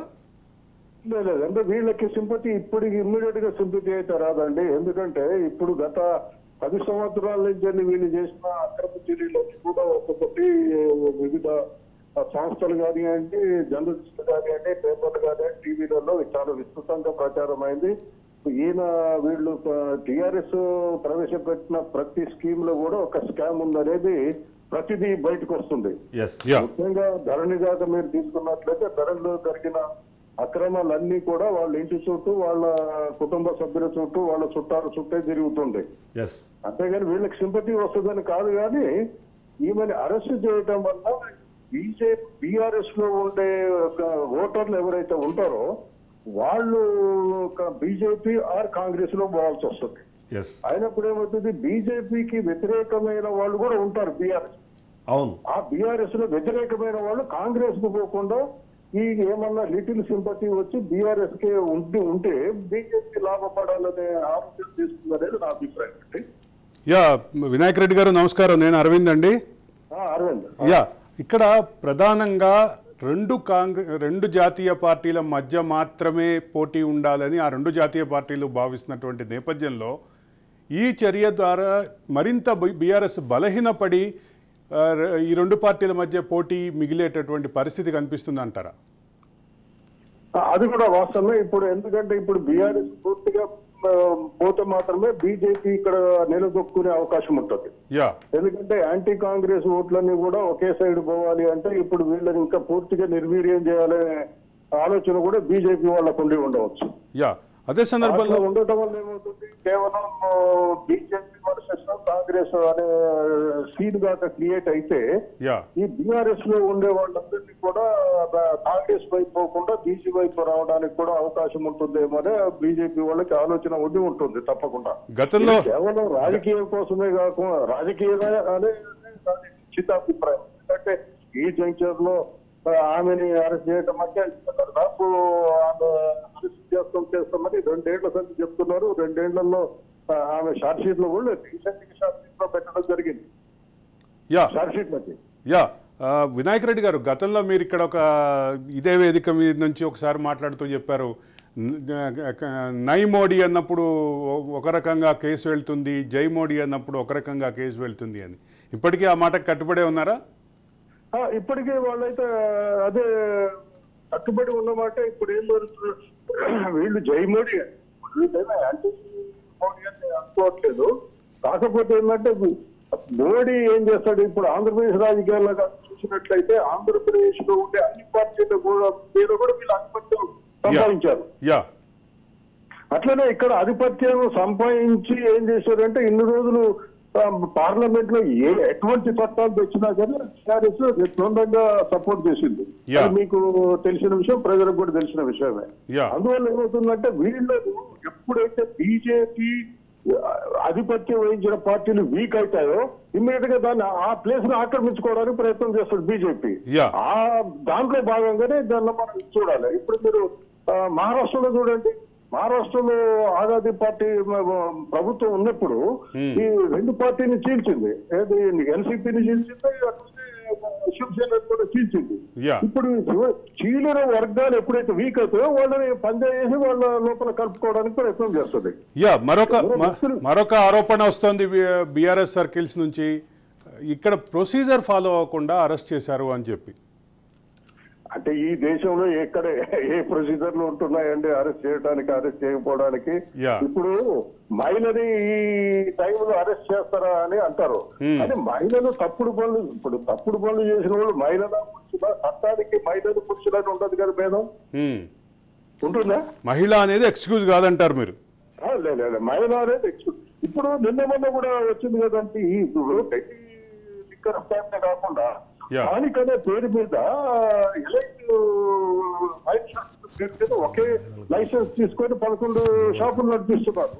వాళ్ళు ఎక్కడి నుంచి తీసుకొచ్చారో ఎవరికి తెలియదు. ఎక్కడి నుంచి అక్కడ ట్యాక్స్ కట్టారా కట్టలేదా కూడా తెలియదు. ఇక్కడ ట్యాక్స్ కూడా కట్టలేదు. అట్లా కూడా 100 కోట్లు సంపాదించినట్టుగా మన పేపర్లో చూస్తున్నాం. అవన్నీ కూడా బయటకు వస్తున్నాయి కదా. ధన్యవాదాలు వినాయక్ రెడ్డి గారు మీ అభిప్రాయాలు తెలియజేసినందుకు. అట్లాగే నైనాల గోవర్ధన్ ఉన్నారు, తెలంగాణ జలసాధన సమితి కన్వీనర్, అలాగే తెలంగాణ ఉద్యమకారుడు. గోవర్ధన్ ఏంటి అంటే కవిత అరెస్టుకు సంబంధించినటువంటి అంశంలో మీ స్పందన ఏంటి? కవిత అరెస్ట్ ఇంత సుదీర్ఘకాలం తర్వాతనైనా ఒక మంచి పరిణామం. ఈ బీజేపీ పార్టీ చాలా అవకాశవాదంగా తీసుకున్న నిర్ణయం అయినప్పటికీ పార్లమెంటు తక్షణ ఎన్నికల ప్రయోజనాలు తెలంగాణ రాష్ట్రంలో ఉన్నప్పటికీ ఇలా లిక్కర్ స్కామ్లో కవితను అరెస్ట్ చేయడం అనేటువంటిది అనేక మలుపులు తిరిగిన తర్వాత ఈరోజు అరెస్ట్ చేయడం చాలా మంచిదే. అయితే కేవలం కవిత అరెస్ట్ దానికి మాత్రమే కాకుండా అది వాస్తవంగా చిన్న కేసు. లిక్కర్ స్కామ్ అన్నది గోవర్ధన్ లైవ్ లో ఓవరాల్ ఇక్కడ చూస్తే మాత్రం ఖచ్చితంగా అంటే దీన్ని రాజకీయ కోణంలో చూస్తూ సరే దానివల్ల లాభం జరిగిందా నష్టం జరిగిందా అన్నది పక్కన పెడితే ఖచ్చితంగా ఏదైతే ఇప్పుడు జరుగుతున్న అరెస్ట్ అన్నది ఖచ్చితంగా అంటే ఒక రకంగా చెప్పాలి శుభపరిణామంగానే ప్రతిపక్షాలు చూసినా, అంతేకాకుండా ఉద్యమకారులందరూ కూడా గతంలో ఈ జరుగుతున్న స్కామ్లు ప్రతి స్కీమ్లోనూ ఒక స్కామ్ ఉందన్న ఒక అనుమానాలు వ్యక్తం చేశారు. దానివైపు చర్యలు తీసుకోవట్లేదు, ముఖ్యంగా కేంద్ర ప్రభుత్వం దానిపైన పట్టించుకోవట్లేదు అని కూడా కొన్ని సందర్భాల్లో మాటలు వినిపించాయి. ఇప్పుడు ఈ అరెస్ట్ తర్వాత ఇప్పుడు మనతో మాట్లాడిన నలుగురులో ముగ్గురు చాలా కీలకమైనటువంటి గోవర్ధన్ గారు మళ్ళీ లైవ్లోకి వచ్చారు. గోవర్ధన్ అయితే ఇంతకంటే అతి భారీ తెలంగాణ రాష్ట్రాన్ని కాకావికలం చేసి సర్వనాశనం చేసినటువంటి కాళేశ్వరం ప్రాజెక్టు పైన దానికి సంబంధించినటువంటి కాళేశ్వరం ప్రాజెక్టు ప్రధానమైనటువంటి మానస పుత్రిక జనకుడు తండ్రి అయినటువంటి దాని సర్వస్వం ఇంజనీరు, ముఖ్యమంత్రి, సిఇఓ అన్ని తానే నిర్మించినటువంటి కాళేశ్వరం ప్రాజెక్టు పైన రాష్ట్ర వ్యాప్తంగా దేశవ్యాప్తంగా చివరికి కాగ్ లాంటిది ఒక సంచలన నివేదిక ప్రత్యేకంగా ఇచ్చినప్పటికీ కూడా దానిలో అవినీతి యొక్క పార్శ్వాలని చాలా లోతుగా విశ్లేషించినప్పటికీ దానిపైన మోడీ ప్రభుత్వం, అమిత్ షాల ఈడీల కన్నుబడకపోవడం, సిబిఐల కన్నుబడకపోవడం, ఏమాత్రం అవినీతికి సంబంధించినటువంటి విషయాల పట్ల వాటి దృష్టి పడకపోవడం అనేది అత్యంత బాధాకరమైన విషయం. 70,000 కోట్ల రూపాయల అప్పుల రాష్ట్రం 7 లక్షల కోట్ల రూపాయల అప్పుల రాష్ట్రంగా మార్చారు. కవితది ఒక మహిళ అయ్యుండి లిక్కర్లో మద్యంలో మొత్తం సమాజాన్ని నాశనం చేసే మద్యంలో ఒక మహిళ అయ్యుండి దాంట్లో పెట్టుబడి పెట్టడం, అపారమైనటువంటి లాభాలకు అర్హులకు శాస్త్రం అనేటువంటిది అత్యంత దౌర్భాగ్యకరమైన విషయం. సుదీర్ఘకాలం దోబూచులాట ఆడి ఆడి ఆడి బీజేపీ ఎట్టకేలకు ఈ నిర్ణయం తీసుకోవడం అనేది అయితే గతంలో మనం బీజేపీ వ్యాఖ్యల్ని గమనిస్తాయి. గోవర్ధన్ గారు తను అంటే చాలా సందర్భాల్లో మాట్లాడడం ఏంటంటే ఆ అరెస్టులు కవితతో ప్రారంభమవుతాయి, కేసీఆర్తో ముగుస్తాయి, మొత్తం కుటుంబం మొత్తం ఊచలు లెక్క పెట్టాల్సిందే అనే విధంగా వాళ్ళు వ్యాఖ్యలు చేస్తూ వచ్చారు. సో మేబీ ఇవాళ ఇది లిక్కర్ స్కామ్లో లిక్కర్ స్కామ్ అయ్యిండొచ్చు కానీ బట్ దాని పరిధి పెద్దగా కనిపిస్తోంది. దీని నుంచి ఒకదానికొకటి లింక్, ఎందుకంటే మనం లిక్కర్ స్కామ్లోనే చూస్తే గతంలో ఎవరైతే ఇదే కేసులో ఉన్న వ్యక్తులు ఏం చెప్పారంటే డైరెక్ట్గా తీసుకెళ్ళి నేను భవన్లోనే నేను డబ్బులు అప్పచెప్పాను, ఒక కారు నెంబర్ చెప్పి ఆ కారులో నేను 50 కోట్ల రూపాయలు తీసుకెళ్ళి ఇచ్చాను, 10 కోట్లు తీసుకెళ్ళి ఇచ్చాను అని చెప్పేసి నెయ్యి అనే వాడు ఇలాంటివి కూడా మాట్లాడారు. సో దీన్ని అంటే ఈ లిక్కర్ స్కామ్ పరిధి అన్నది కేవలం కవితతో ఆగదు, అది కుటుంబం మొత్తానికి చుట్టుకుంటుంది అన్నది కూడా గతంలో బీజేపీ నాయకులు అన్నారు. దాని మీద మీ అభిప్రాయం ఏంటి?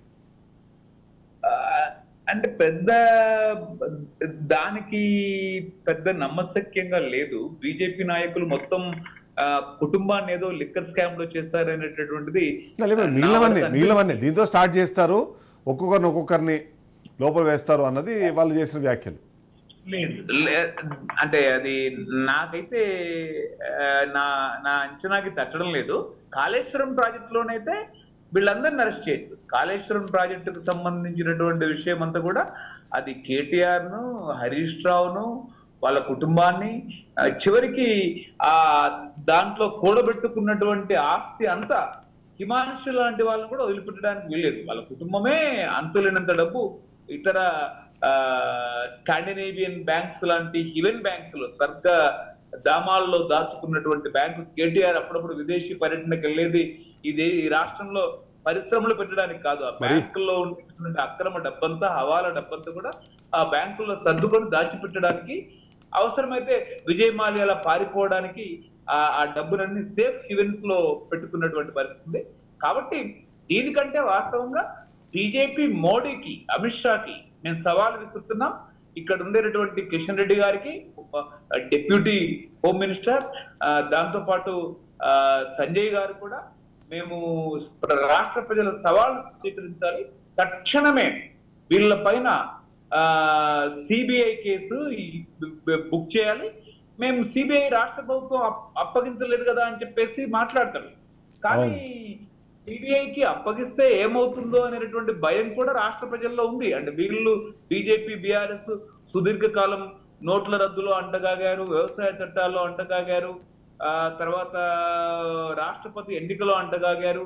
ఇలా డిమానిటైజేషన్ లో చాలా రకాల బిల్లుల్లో, చట్టాల్లో వీళ్ళ ప్రత్యక్ష పరోక్ష మద్దతు నిన్నటి వరకు కొనసాగింది. ఎన్నికలు వచ్చినప్పుడు ఒక 4 నెలలు 3 నెలలు కొట్లాడడం తప్ప వీళ్ళ అద్భుతమైనటువంటి ఆంతరంగిక మైత్రి ఉంది. ఇప్పటికి కూడా ఈ మైత్రిని మనం ఈ కవిత చర్యతో పైకి కనబడినటువంటి చర్యతో ఇదేం పెద్ద చెప్పలేము. వీళ్ళకి ఏమాత్రం చిత్తశుద్ధి ఉన్నా, అంటే ఇది సందర్భం కాకపోయినా కాళేశ్వరం కేసులు పెట్టి, కాళేశ్వరమే కాదు భగీరథ ఇవాళ మెగా కృష్ణారెడ్డి లాంటి వాళ్ళు ఓట్లకు సంబంధించినటువంటి దాంట్లో 966 కోట్ల రూపాయల బాండ్లని కొనుగోలు చేయడం జరిగింది. అందులో పెద్ద వాటా ఈ దొరగారికి ఇచ్చినటువంటి డబ్బు చాలా క్లియర్ గా రాష్ట్రంలో నిన్ననే వెలుగులోకి వచ్చింది. అది దేశంలో ఉండేటటువంటి ఏ కార్పొరేట్ హౌస్ కూడా ఇంత డబ్బు వెచ్చించలేదు. మొత్తం ఎన్నికల బాండ్లను పరిశీలిస్తే మొత్తం ఎన్నికల బాండ్ల డబ్బంతా కూడా వీరిదే. అదంతా కాళేశ్వరం ప్రజల ఖజానాను దోచుకున్నది. రెండోది భగీరథలో ప్రజల ఖజానాను దోచుకుంది. ఈ భగీరథ కాంట్రాక్టర్ మెగా కృష్ణారెడ్డి, రెండోది కాళేశ్వరం కాంట్రాక్టర్ మెగా కృష్ణారెడ్డి. ఈ మెగా కృష్ణారెడ్డి బీఆర్ఎస్ కి ఇస్తాడు, ఈ మెగా కృష్ణారెడ్డి బీజేపీ కూడా ఇస్తాడు. రైట్. అయితే ఇప్పుడు సందర్భం కాకపోయినా ఈ మధ్యకాలంలో ఈ ఫోన్ ట్యాపింగ్ వ్యవహారం కూడా మనం వింటూ వస్తున్నాం. మెగా కృష్ణారెడ్డి లాంటి వాళ్ళు ఇలా కాళేశ్వరంలో దోచుకున్నటువంటి కేటీఆర్లు, కేసీఆర్లు, హరీష్ రావులు బరి తెగించి నేరస్తులైనటువంటి వాళ్ళు బరి తెగించి వేడిగడ్డ లాంటి దానికి పోతున్నారు. అది బీజేపీ నాయకులు కనిపిస్తలేదా? అది బీజేపీ అమిత్ షా కనిపిస్తలేరా? రోజు హైదరాబాద్ వస్తున్నాడు, రోజు మోడీ వస్తున్నారు ఇక్కడికి. పార్లమెంటు ఒక చిట్ట చివరికి ఒక పార్లమెంటు సీటు కొరకు కూడా మోడీ లాంటి వాళ్ళు 3వసారి అధికారం ఔరేబార్ అధికారం కొరకు ఇలా తాపత్రయపడుతూ టీడీపీ లాంటి పార్టీలతో పార్లమెంట్ ఎన్నికలు అనేక పార్లమెంట్ ఎన్నికలే మా ప్రధాన కర్తవ్యం అని చెప్పేసి ఇలా రాష్ట్రంలో ఉండినటువంటి మొత్తం అనేక రాష్ట్రాలను తమ గుప్పిట్లో పెట్టుకుంటూ ఒక ఫ్యాసిస్ట్ పరిపాలనకి తోవదిస్తున్నటువంటి వీళ్ళు ఎందుకు కేసీఆర్ కుటుంబాన్ని ఇప్పటికైనా జైల్లో వేయాలి పర్మనెంట్ గా? అదే రాష్ట్ర ప్రజలకు నివాళి, అదే రాష్ట్ర ప్రజలకు వీళ్ళు చేసేటటువంటి నిజమైనటువంటి ఒక నమ్మకమైనటువంటి కార్యాచరణ. అది కనుక లేకపోతే ఎవరిని నమ్మడానికి వీళ్ళది వీళ్ళని. Right. Yeah, thank you Govardhan. Yeah, మరొక ఆరోపణ ఏంటంటే బీఆర్ఎస్ చేస్తుంది, ఫ్రైడే రోజు అరెస్ట్ చేశారంటే. ఎస్. సాటర్డే సండే కోర్టుకు సెలవులు ఉంటాయి కదా, ఫ్రైడే రోజు ఎందుకు అరెస్ట్ చేశారు? ఇప్పుడు ఆల్రెడీ ఈ కేసు విషయంలో క్వాష్ పిటిషన్ వేశారు. క్వాష్ పిటిషన్ డిస్మిస్ అయింది. విచారణకి సహకరించమని చెప్పింది. విచారణకి సహకరించమని చెప్పే క్రమంలో సహకరించలేదనేది ఈడీ అలిగేషన్. అదే సందర్భంలో ప్రైమా ఫేసీ ఉంది, మా దగ్గర కొన్ని అంటే ఎలక్ట్రానిక్ ఆధారాలు ఉన్నాయి, కొన్ని మూమెంట్కి సంబంధించిన ఆధారాలు ఉన్నాయి, మా దగ్గర ఉన్నటువంటి మనీ ట్రయల్కి సంబంధించిన ఆధారాలు ఉన్నాయి, వీటన్నిటి ఆధారంగా మేము ఈ కంక్లూజన్ డెసిషన్ తీసుకున్నాం అనేది ఈడీ చెప్తోంది. ఈడీ అయితే చాలా క్లియర్గా పిఎంఎల్ఏ యాక్ట్ ప్రకారం ఇది ఖచ్చితంగా punishable offence. Section 3, section 4. Section 3 కింద అఫెన్స్ క్లియర్, సెక్షన్ 4 కింద ఆవిడ ఖచ్చితంగా శిక్ష పడేటువంటి అవకాశం ఉంది అని ఈడీకి రిలీజ్ చేసిన ప్రెస్ నోట్లో ఉంది. అయితే అదే అన్న ఇప్పుడు ఖచ్చితంగా ఒకటైతే కంపల్సరీ చెప్పాల్సిన అవసరం ఉంటుంది. ఈడీ చాలా వ్యూహాత్మకంగా ఇక్కడ వ్యవహరించింది. ఆ వ్యవహరించే క్రమంలో కూడా అరెస్టు చేసే టైం కానివ్వండి, అరెస్టు చేయాలనుకున్న పద్ధతి కానీ ఇవన్నింటినీ కూడా చాలా క్లియర్గా వాళ్ళు ముందుగానే ప్లాన్ చేసుకున్నట్టు కనిపిస్తుంది. అందులో భాగంగానే 2 లేడీ ఆఫీసర్లు రావడము, కేవలం ఈడీ ఆఫీసర్లే కాకుండా ఐటీకి సంబంధించిన అధికారులను కూడా పెట్టుకోవడము. ముఖ్యంగా ఇంతకుముందు మన ఇన్పుట్ ఎడిటర్ కోటిరెడ్డి చెప్పినట్టుగా ఇప్పుడు హై సెక్యూరిటీ జోన్లో హైదరాబాద్ ఉన్న సందర్భంలోనే ఇలాంటి ఒక యాక్టివిటీ చేసి ఇప్పుడు 8:45 ఫ్లైట్లో తను ఇక్కడ నుంచి తీసుకెళ్ళాలి అంటే దానికి సంబంధించిన యాక్టివిటీస్ అన్నింటినీ ఈజీగా కంప్లీట్ చేసేందుకు ఒకటి. రెండోది తన ఇంటి దగ్గర నుంచి మనం చూస్తున్నాం నందినగర్ ఇక్కడ నుంచి ఇంటి దగ్గర నుంచే తీసుకొని ఎయిర్పోర్ట్కి వెళ్ళే క్రమంలో ఉన్న రోడ్లలో ఎక్కడే కానీ ఎలాంటి ఇబ్బంది కలగకుండా ఉండేలాగా ముందుగానే ఆ రోడ్ మ్యాప్ని డిజైన్ చేసుకొని తీసుకెళ్లిన లోకల్ పోలీసుల హెల్ప్ కూడా తీసుకున్నట్టున్నారు. డీసీపీ విజయ్ కుమార్ వచ్చి ఆ రూట్ క్లియరెన్స్కి సంబంధించింది స్వయంగా డీసీపీయే దాన్ని టేకప్ చేశారు. అంటే ఇక్కడ ఎటువంటి ఇబ్బందులు రావద్దు అనేది, ఎక్కడ కార్యకర్తలు అడ్డుకునేటటువంటి పరిస్థితి కానీ, లేదా నినాదాలు చేసే పరిస్థితి కానీ, ప్రొటెస్ట్ చేసేటటువంటి పరిస్థితి కానీ, గుమ్మిగూడే పరిస్థితి కానీ లేకుండా సేఫ్ ప్యాసేజ్ క్లియర్ చేయటం అనేది లోకల్ పోలీసుల బాధ్యత. అదే సందర్భంలో ఈడీ అరెస్ట్ చేసినప్పటికీ లోకల్ పోలీసులకు సమాచారం ఇవ్వాలి అనేది ఒక ప్రాథమికమైనటువంటి రూల్ ఉంది కాబట్టి ఆ మేరకు అది కూడా లోకల్ పోలీసులకు కూడా కమ్యూనికేషన్ ఇచ్చినట్టుగా మనకు అర్థమవుతుంది. ఇప్పుడు సేఫ్ ప్యాసేజ్ తోటి వెళ్ళిపోయారు కాబట్టి కాసేపట్లో ఆల్రెడీ ఇప్పటికే ఎయిర్పోర్ట్కి దగ్గరగా ఉన్నారనేది మనకు అందుతున్నటువంటి సమాచారం. మరి కాసేపట్లో 8:45కి ఫ్లైట్ ఆల్రెడీ బుక్ చేశారు కాబట్టి దానికి సంబంధించి పూర్తిగా సమాచారం ఇంకా రావాల్సినటువంటి అవసరం ఉంది. అయితే ఒకటి ఏంటంటే బీఆర్ఎస్ చేస్తున్నటువంటి ఆరోపణలు, ఆ ఆరోపణలకు ఉన్నటువంటి ఈడీ ఇచ్చినటువంటి కౌంటర్, వీటి మీద ఇక రాజకీయ చర్చ దీని చుట్టే తిరుగుతూ ఉంటుంది. రైట్. ఇప్పటికే కవితకు సంబంధించిన లాయర్లు ఒక డాక్యుమెంట్ని కూడా రిలీజ్ చేశారు. అది ఎలా అరెస్ట్ చేస్తారో అరెస్ట్ చేసే అవకాశం లేదు, ప్రొసీజర్ ల్యాబ్స్ మాకు కనిపిస్తుంది అంటూ వాళ్ళు చేసినవి. ఇవన్నిటినీ ప్రస్తుతానికి కొట్టి పారేస్తున్నా వీళ్ళు ఖచ్చితంగా దీన్ని అడ్డం పెట్టుకునే ప్రయత్నం అయితే చేస్తారు. బట్ ఈడీ స్ట్రాంగ్గా ఉంది కాబట్టి ఈడీ దీనికి సంబంధించి పూర్తి స్థాయిలో ప్రైమ్ ఆఫీసర్తో పాటు తను చాలా క్లియర్గా అంటే మనకి ఇచ్చిన అరెస్టు మెమోలో చూసినా సరే తను ఖచ్చితంగా దానికి సంబంధించిన ఆధారాలు ఉన్నాయి కాబట్టి దాని బేస్డ్గా నేను అరెస్ట్ చేస్తున్నాము. పిఎంఎల్ యాక్ట్ ప్రకారం మనీ లాండరింగ్, అందులోనూ స్పెసిఫిక్గా చెప్పాలి అంటే ఏదైతే లిక్కర్ స్కామ్ ఉందో, ఢిల్లీ లిక్కర్ స్కామ్ ఉందో అందులో మనీ లాండరింగ్ జరిగింది, దానికి తను డైరెక్ట్గా సహకరించినట్టుగా ఆధారాలు ఉన్నాయి. దాని బేస్డ్గానే ఈడీ అసిస్టెంట్ డైరెక్టర్గా ఉన్నటువంటి జోగేందర్ ఇచ్చినటువంటి ప్రెస్ స్టేట్మెంటు, దానికి సంబంధించిన తెలుగు ఇప్పుడే మన వాళ్ళు ట్రాన్స్లేట్ చేసి పంపారు. ఎమ్మెల్సీ కవిత మనీ లాండరింగ్ చట్టం 2002 కింద శిక్షార్హమైన నేరానికి పాల్పడ్డారని విశ్వసించేందుకు నా వద్ద కారణాలున్నాయని ఈడీ అసిస్టెంట్ డైరెక్టర్గా ఉన్న జోగేందర్ అని నేను తెలియజేస్తున్నాను. మనీ లాండరింగ్ చట్టంలోని సెక్షన్ 19లోని సబ్ సెక్షన్ 1 కింద నాకు ఉన్న అధికారాల మేరకు ఎమ్మెల్సీ కవితని అరెస్ట్ చేస్తున్నానని తెలియజేస్తున్నాను. సాయంత్రం 5 గంటలకు అరెస్ట్ చేశాం. అరెస్టుకు గల కారణాలను వివరిస్తూ 14 పేజీలతో కూడినటువంటి రిపోర్ట్ను కవిత భర్తకు అందజేశాం అని ఆ నోటీస్లో ఇచ్చినటువంటి ప్రెస్ స్టేట్మెంట్లో చెప్పారు. అరెస్టుపై స్పందించిన కవిత ఆమె కుటుంబ సభ్యులు ఈడీతో అధికారులతో సంపూర్ణంగా సహకరిస్తామని తెలియజేశారు. రైట్. అయితే ఇప్పుడు మనము ఈ కవిత అరెస్టు చేసే సందర్భం కానీ విచారణ సందర్భంలో కానీ కవిత యూజ్ చేసిన ఒక కీలకమైన ఆయుధము తను ఒక మహిళగా తనకున్న కొన్ని ప్రత్యేక పరిస్థితులను అర్థం చేసుకొని తన విచారణ సందర్భంలో కానీ మిగిలిన సందర్భాల్లో కన్సిడర్ చేయాలని మాట్లాడుతూ వచ్చారు. అయితే ఇప్పుడే మనకు కాంగ్రెస్ అధికార ప్రతినిధి రవలి గారు ఫోన్ లైన్లో అందుబాటులోకి వచ్చారు. తను ఒకసారి అడిగి తెలుసుకుందాము. రవలి గారు నమస్తే. నమస్తే అండి. ఈ మొత్తం ఇష్యూలో మనం చూస్తే చాలా క్లియర్గా కవిత నేను ఒక మహిళని, నన్ను ఇలా ట్రీట్ చేయడము లేకపోతే నన్ను ఇలా విచారణకు ఏ టైంలో పడితే ఆ టైంలో పిలవడం కరెక్ట్ కాదు. ఇప్పుడు అరెస్ట్ చేసే సందర్భంలో కూడా ఎక్స్ప్రెషన్స్ అయితే మనకు కనిపించాయి. దాన్ని ఎలా చూడాలంటారు? ఫైనల్గా అరెస్ట్ అయిన సందర్భాన్ని చూస్తున్నారు మీరు, ఫైనల్గా మీరు దాని మీద ఏం చెప్తారు? ఇప్పుడు గతంలో ఈడీ కానీ ఐటీ రైడ్లు కానీ సిబిఐ రైడ్లు కానీ జరిగినప్పుడు మహిళలు పురుషులు అనే ఎగ్జెప్షన్ ఏమి ఇవ్వలేదు. సోనియా గాంధీ గారిని కూడా రీసెంట్ గాని అంటే ఒక 1 year బ్యాక్ తనను ఏ రకంగా ఇన్వెస్టిగేషన్ చేశారో చూసాం. తను గంటల తరబడి రోజుల తరబడి వచ్చినా గానీ తను ఓపికగా ఆరోగ్యం సహకరించకున్నా కూడా తను ఇన్వెస్టిగేషన్ కు సహకరించిన విషయాన్ని అంటే వాళ్ళ ఆఫీస్కి వెళ్ళి సహకరించింది. ఇంటికి పిలుచుకొని చేయించుకోలేదు. మహిళ నేను ఎగ్జామ్షన్ నేను గాంధీ కుటుంబమనో లేకపోతే మాజీ ప్రధాని కోడన్ననో మాజీ ప్రధాని బిడ్డననో భార్యననో లేకపోతే నేను ఇప్పుడు ఏఐసిసి అధ్యక్షురాలను ఆ రకంగా ఎక్కడా కూడా తప్పించుకునే ప్రయత్నం చేయకుండా కంప్లీట్ గా ఇన్వెస్టిగేషన్ టీమ్ కు సపోర్ట్ చేస్తూ తన ఆరోగ్యం సహకరించకున్నా కూడా గంటల తరబడి అక్కడ కూర్చున్న విధానాన్ని మనం చూసాం. ఈ రోజు కూడా అంటే ఈ ఏదైతే ఈ ఆరోపణలు అనుకోవచ్చు లేకపోతే నేరం అనుకోవచ్చు ఏదైనా వాటెవర్ ఇది వచ్చి దాదాపు ఒక 1.5 year నుండి చర్చ నడుస్తుంది. 1.5 year నుండి చర్చ నడిచినప్పుడు సరే ఎట్టకేలకు అరెస్ట్ చేయడం ఇది అరెస్ట్ అవుతుందని ఫస్ట్ నుండి అరెస్ట్ చేయాలని చెప్పి మొట్టమొదటగా పార్లమెంటులో లిక్కర్ స్కామ్ జరిగిందని చెప్పింది కూడా కాంగ్రెస్ పార్టీ నేతలే.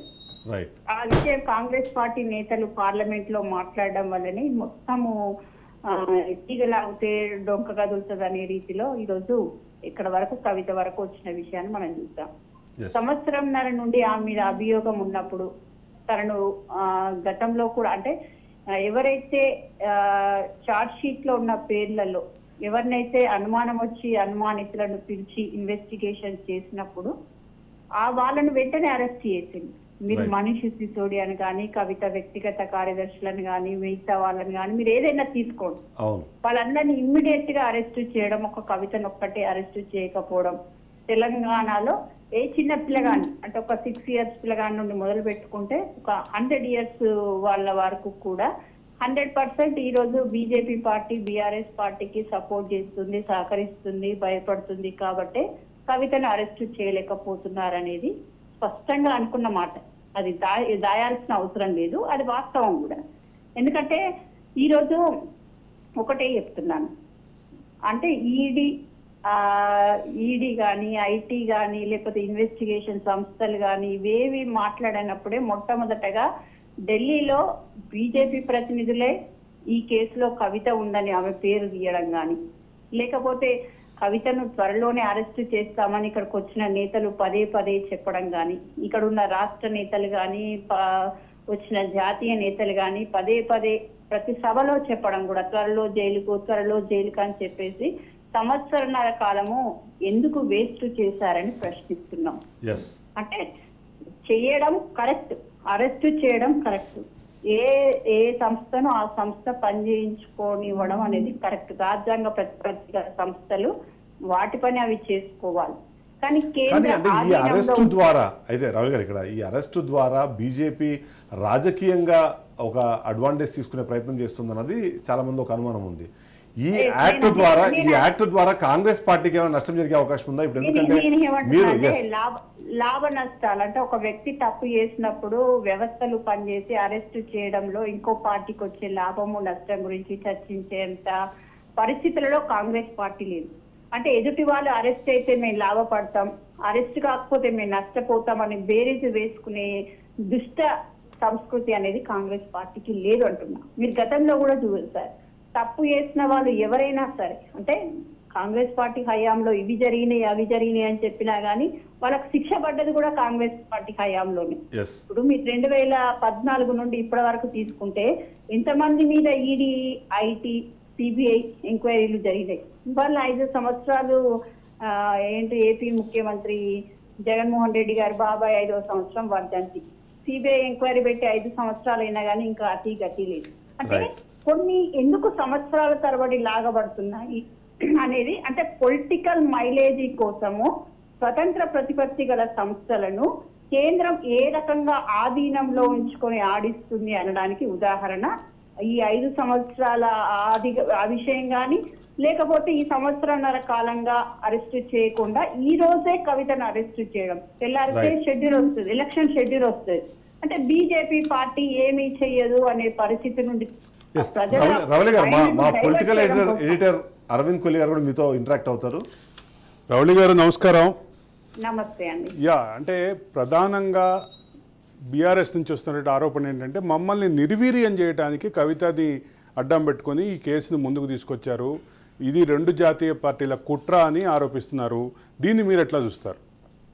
ఆల్రెడీ అరవింద్ గారు నమస్తే అండి. ఆల్రెడీ బీఆర్ఎస్ పార్టీ అనేది నిర్వీర్యమైందా, తెలంగాణ ప్రజలు బండకేసి కొట్టిందా, లేకపోతే వాళ్ళ అవినీతి ఈ రకంగా ప్రజలు తిరస్కరించే స్థాయికి వచ్చిందా అనేది మనం మేడిగడ్డ విషయంలో కానీ, లేకపోతే లిక్కర్ స్కామ్ సంవత్సరాన్నర కాలం నుండి వచ్చిన విషయం కానీ ప్రతి దానిలో చూసాం.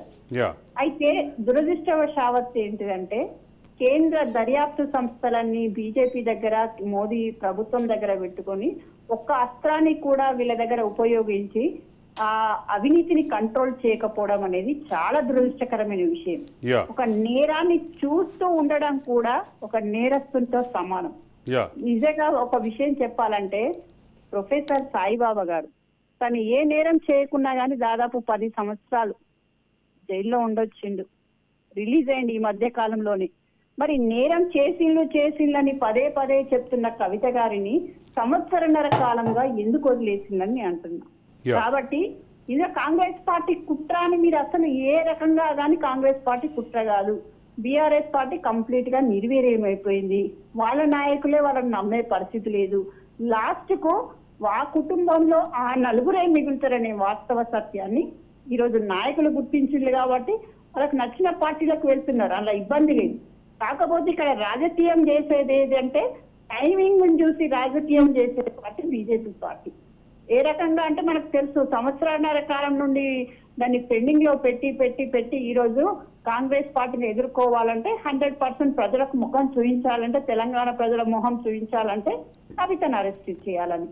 కానీ ఈ రోజు కూడా కవితను అరెస్ట్ చేయడం అంటే నిర్వీర్యమైన పార్టీలో ఒక నేతను అరెస్ట్ చేస్తే అది కాదు. బలంగా ఉన్న అప్పుడే ఎప్పుడైతే కవిత బీఆర్ఎస్ పార్టీ తెలంగాణలో బలంగా ఉండి అప్పుడు నువ్వు అరెస్ట్ చేస్తే నువ్వు నిజంగా న్యాయం పరంగా ముందుకెళ్ళినట్టు. ఈ రోజు వాళ్ళు నిర్వీర్యమైన విషయం మనకు అర్థమైపోయింది కదా. ఒక బలహీనుని మీద నువ్వు ప్రయోగిస్తున్నావు కాబట్టి తెలంగాణ ప్రజలు నీ టైమింగ్ కోసం, నీ ఎలక్షన్ కోసం ఈ రోజు అరెస్ట్ చేస్తున్నావు. కాబట్టి సంవత్సరన్నర కాలం కిందటిని అరెస్ట్ చేస్తే, ఎప్పుడైతే మనీష్ సిసోడియా లాంటి వాళ్ళను అరెస్ట్ చేసినప్పుడే కవితను కూడా మీరు ఆధీనంలో తీసుకుంటే మీకు ఒక మీరు అంటే ట్రాన్స్పరెంట్ గా పనిచేసినట్టుగా, మీ సంస్థలు పనిచేసినట్టుగా ప్రజలు భావించేది. కానీ ఈ రకంగా చేస్తే రేపు షెడ్యూల్ ఇంకా 24 గంటలు కూడా షెడ్యూల్ వచ్చే పరిస్థితి టైం లేదు. టైం లేనప్పుడు మీరు చేసిందంటే ఇది కంప్లీట్ గా 100% కాంగ్రెస్ పార్టీని ఎదుర్కోవడం కోసం మీ పొలిటికల్ మైలేజ్. ధన్యవాదాలు రవళి గారు, మీ ఫోన్ లైన్లోకి వచ్చి మీ అభిప్రాయాలు తెలియజేసినందుకు. ఇక దాదాపుగా ఎయిర్పోర్ట్కి చేరినట్టుగా ఉంది కవితకు సంబంధించినటువంటి అప్డేట్.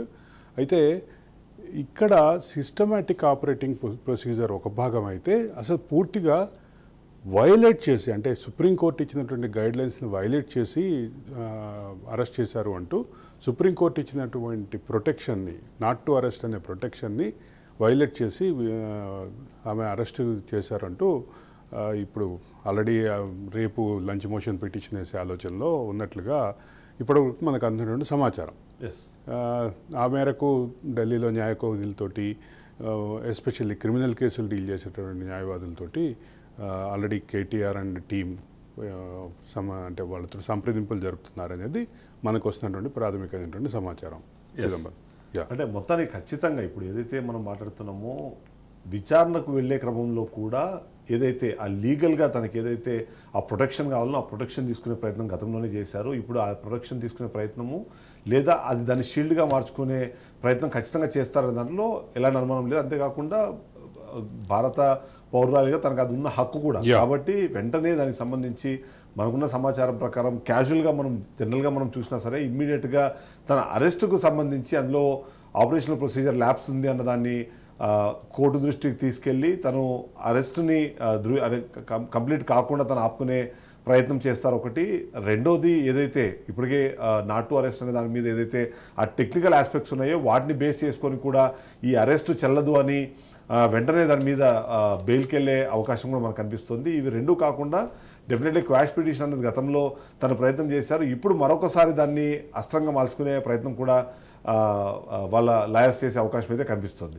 వీటన్నిటిపైన చూస్తే మాత్రం ఆ షీల్డ్ ఎంత మాత్రం క్వాష్ పిటిషన్ వరకు ఏంటంటే క్వాష్ పిటిషన్ వరకు వచ్చేసరికి ఆల్రెడీ హైకోర్టులోనూ సుప్రీంకోర్టులోనూ ఒకసారి క్వాష్ పిటిషన్ రిజెక్ట్ అయింది అనేది మనకు అందుతున్నటువంటి సమాచారం. ఒకవేళ క్వాష్ పిటిషన్ ఆల్రెడీ సుప్రీంకోర్టులో కనుక రిజెక్ట్ అయి ఉంటే ఇప్పుడు ఆ ఎఫ్ఐఆర్ మీద క్వాష్కి వెళ్ళేటటువంటి అవకాశం లేదు. కానీ ఛార్జ్షీట్ వేసిన తర్వాత ఛార్జ్షీట్ మీద క్వాష్కి వెళ్ళేటటువంటి అవకాశం ఉంది. దీనిలో ఒక ఛార్జ్షీట్ వేశారు, సప్లిమెంటరీ ఛార్జ్షీట్ వేస్తామని చెప్పి ఆ ఛార్జ్షీట్లో పేర్కొన్న నేపథ్యంలో ఇప్పుడు ఈ దశలో క్వాష్కి అవకాశం ఎంత దాంతోపాటు ఇమ్మీడియట్ బెయిల్ కూడా తను ఇమీడియట్గా బెయిల్కి వెళ్ళడానికి కావాల్సినటువంటి ఏర్పాట్లన్నీ చేసుకుంటారు వాళ్ళు. అదే సందర్భంలో అంటే అరెస్ట్ యొక్క విధానాన్ని అరెస్ట్ యొక్క ప్రొసీజర్ని ఆ బెయిల్ పిటిషన్లో సవాల్ చేసేటటువంటి అవకాశం ఉంది.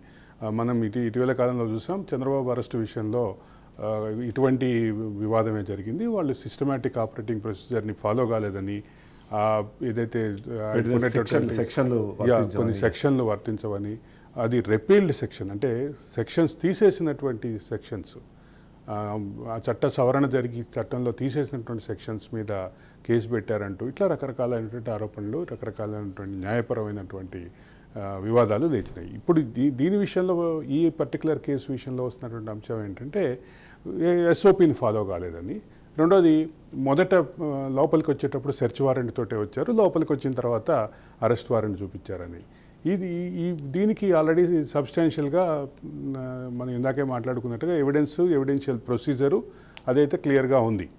వీటికి తోడు అంటే ఇంకొక కీలకమైన అంశము విచారణకు నేను సహకరిస్తున్నాను, విదేశాలకు పారిపోయే అవకాశం లేదు, అంతేకాకుండా నేను సాక్షులను లేకపోతే ఈ కేసుని ప్రభావితం చేసే అవసరం నాకు లేదు అనే ఒక విషయాన్ని కూడా కోర్టు దృష్టికి తీసుకెళ్లి దాన్ని ఇమ్మీడియట్గా బెయిల్ తీసుకునే అవకాశం ఉంది. అంతేకాకుండా ఇదే కేసులో చాలామందికి ఇప్పటికే బెయిల్ వచ్చింది కాబట్టి దాన్ని కూడా ఇక్కడ చూపించే అవకాశం ఉంది. ఇదే కేసులో బెయిల్ అంటూ అంటే మనీష్ సిసోడియాకి మధ్యంతర బెయిల్ వచ్చింది. భార్య ఆరోగ్య పరిస్థితి కారణంగా మనీష్ సిసోడియాకి మాగుంట రాఘవకు వచ్చింది. మాగుంట రాఘవ అండ్ శరత్ చంద్రారెడ్డి అప్రూవర్గా మారిన నేపథ్యంలో వాళ్ళకి బెయిల్ వచ్చింది.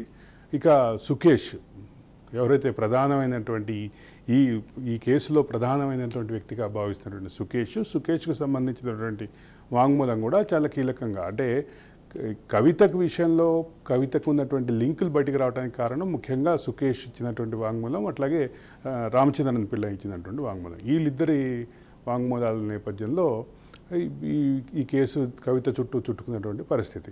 కాబట్టి ఇప్పుడున్నటువంటి ప్రాథమికమైనటువంటి సమాచారం ఆధారంగా మాత్రం మనకు తెలిసినటువంటి సమాచారం కూడా ఏంటంటే అది వాళ్ళు రేపు బెయిల్ పిటిషన్ వేయబోతున్నారు, అరెస్ట్ని క్వశ్చన్ చేయబోతున్నారు.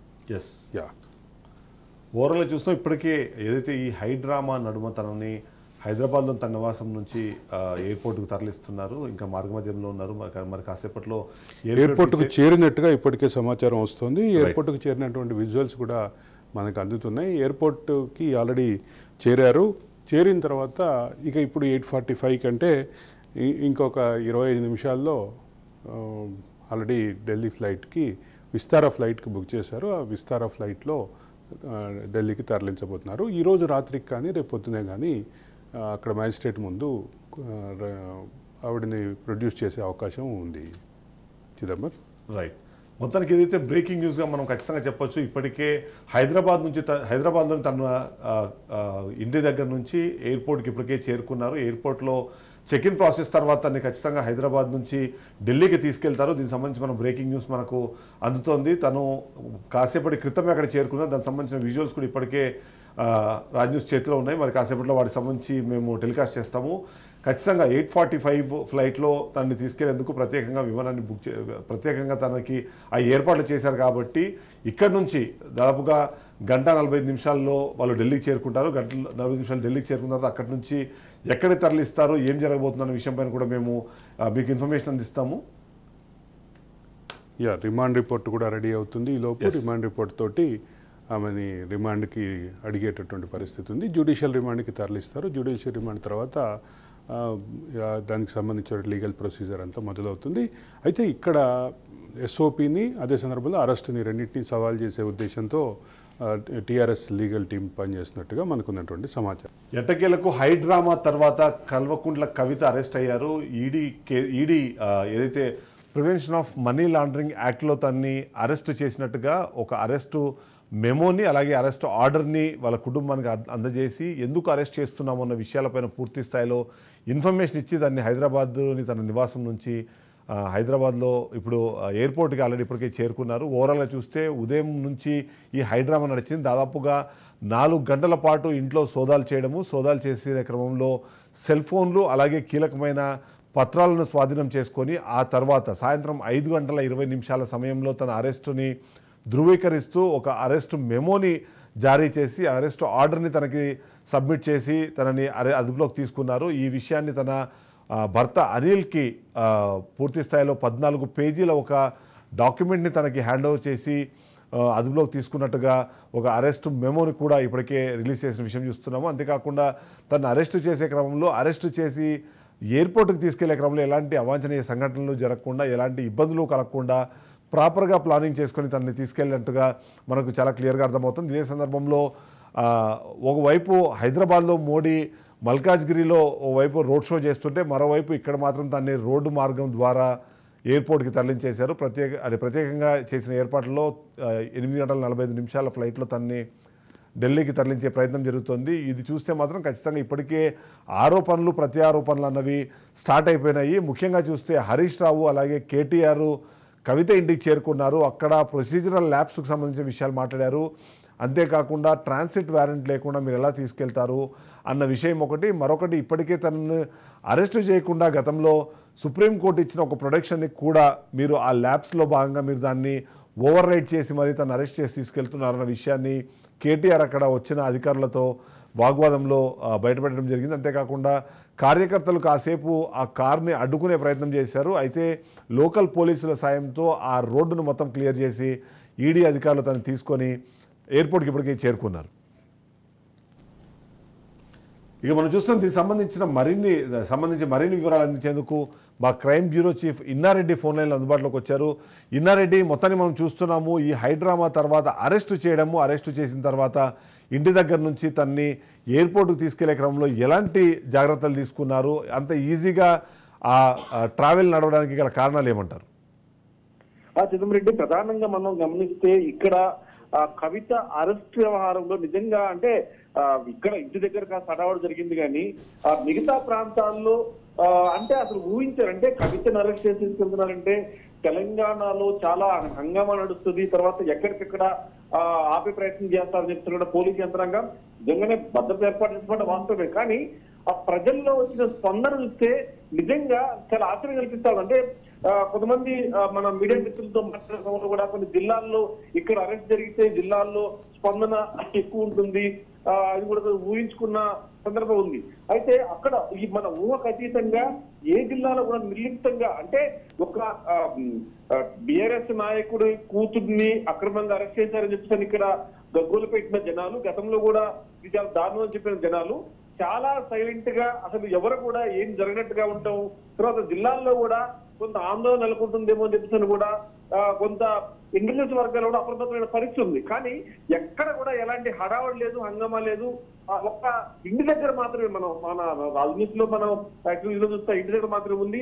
మిగతా ఎక్కడ కూడా పెద్దగా ప్రజల స్పందన లేదు. తర్వాత ప్రజలు కూడా పెద్దగా దాన్ని పట్టించుకుంటున్న అనిపించలేదు. అంటే ఇక్కడ మనం గమనించుకోవచ్చు, ఆమె చేతులు ఊపుకుంటూ తర్వాత అభివాదం చేసుకుంటూ వెళ్తుంటే కూడా నువ్వు ఏం సాధించావని నువ్వు అంటే నువ్వేమన్నా పెద్ద ఏదన్నా ఒకటి సాధించినా లేదా ప్రజల కోసం ఏదన్నా ఇష్యూలో కష్టపడి చేసినా కూడా అది దానికి గొప్పగా చెప్పుకుంటారు. కానీ ఒక కేసులో ఇరుక్కొని మద్యం స్కామ్ లో ఇన్వాల్వ్ అయ్యి దీంట్లో మనం గమనించాల్సిన విషయం ఏంటంటే 14 పేజీల రిపోర్ట్ ఏమైతే ఉందో, అంటే అరెస్ట్ వాడికి సంబంధించిన రిపోర్ట్ ఏమైతే ఉందో దాంట్లో మనీ లాండరింగ్ అనే విషయం చాలా స్పష్టంగా ఏ రకంగా ఎన్నిసార్లు మనీ లాండరింగ్ పాల్పడుతున్న విషయాన్ని స్పష్టంగా పేర్కొన్న సందర్భం కూడా ఉంది.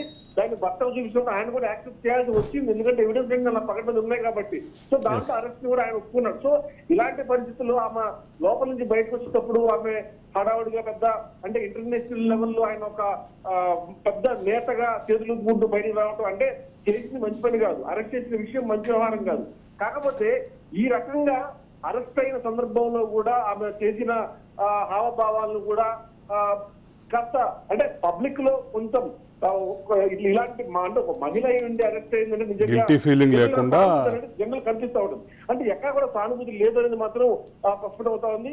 అక్కడ అంటే ఇంటి దగ్గర మాత్రమే కాస్త అడవుతుంది, కానీ మిగతా ఎక్కడ కూడా అంటే పోలీసులు ఊహించుకుంది వేరంటే ఎక్కడన్నా ఆపుతారేమో అడ్డుపడతారేమో అని చెప్పేసి ఎక్కడికెక్కడ అంటే ఇక్కడ బంజారా నుంచి మొదలుపెడితే ఒక ఎస్కాట్ వాహనాలు కూడా ఏర్పాటు పంపించారు. ఇదే కాకుండా మధ్యలో కూడా లోకల్ పోలీసుల సపోర్ట్ కూడా తీసుకొని ఎక్కడికక్కడ రోడ్లు పనిచేశారు. కానీ ఎక్కడన్నా రోడ్డు మీదకి వచ్చి కార్లకు ప్రయాణం చేస్తారేమో చెప్పి ఊహించినప్పుడు కూడా ప్రజల నుంచి కొంత స్పందన కరువైందని చెప్పని చెప్పుకోవచ్చు. అంటే పోలీసులు చాలా ఊపిరి పీల్చుకున్నారు. అంటే ఇక్కడ ఎలాంటి ఉద్రిక్త పరిస్థితులు నెలకొనకుండా వాళ్ళు కూడా ప్రజలు కూడా ఈ విషయాన్ని సీరియస్ తీసుకోకపోవడం వల్లనే ఆమెను ప్రశాంతంగా సేఫ్ గా తీసుకురాగలిగాము.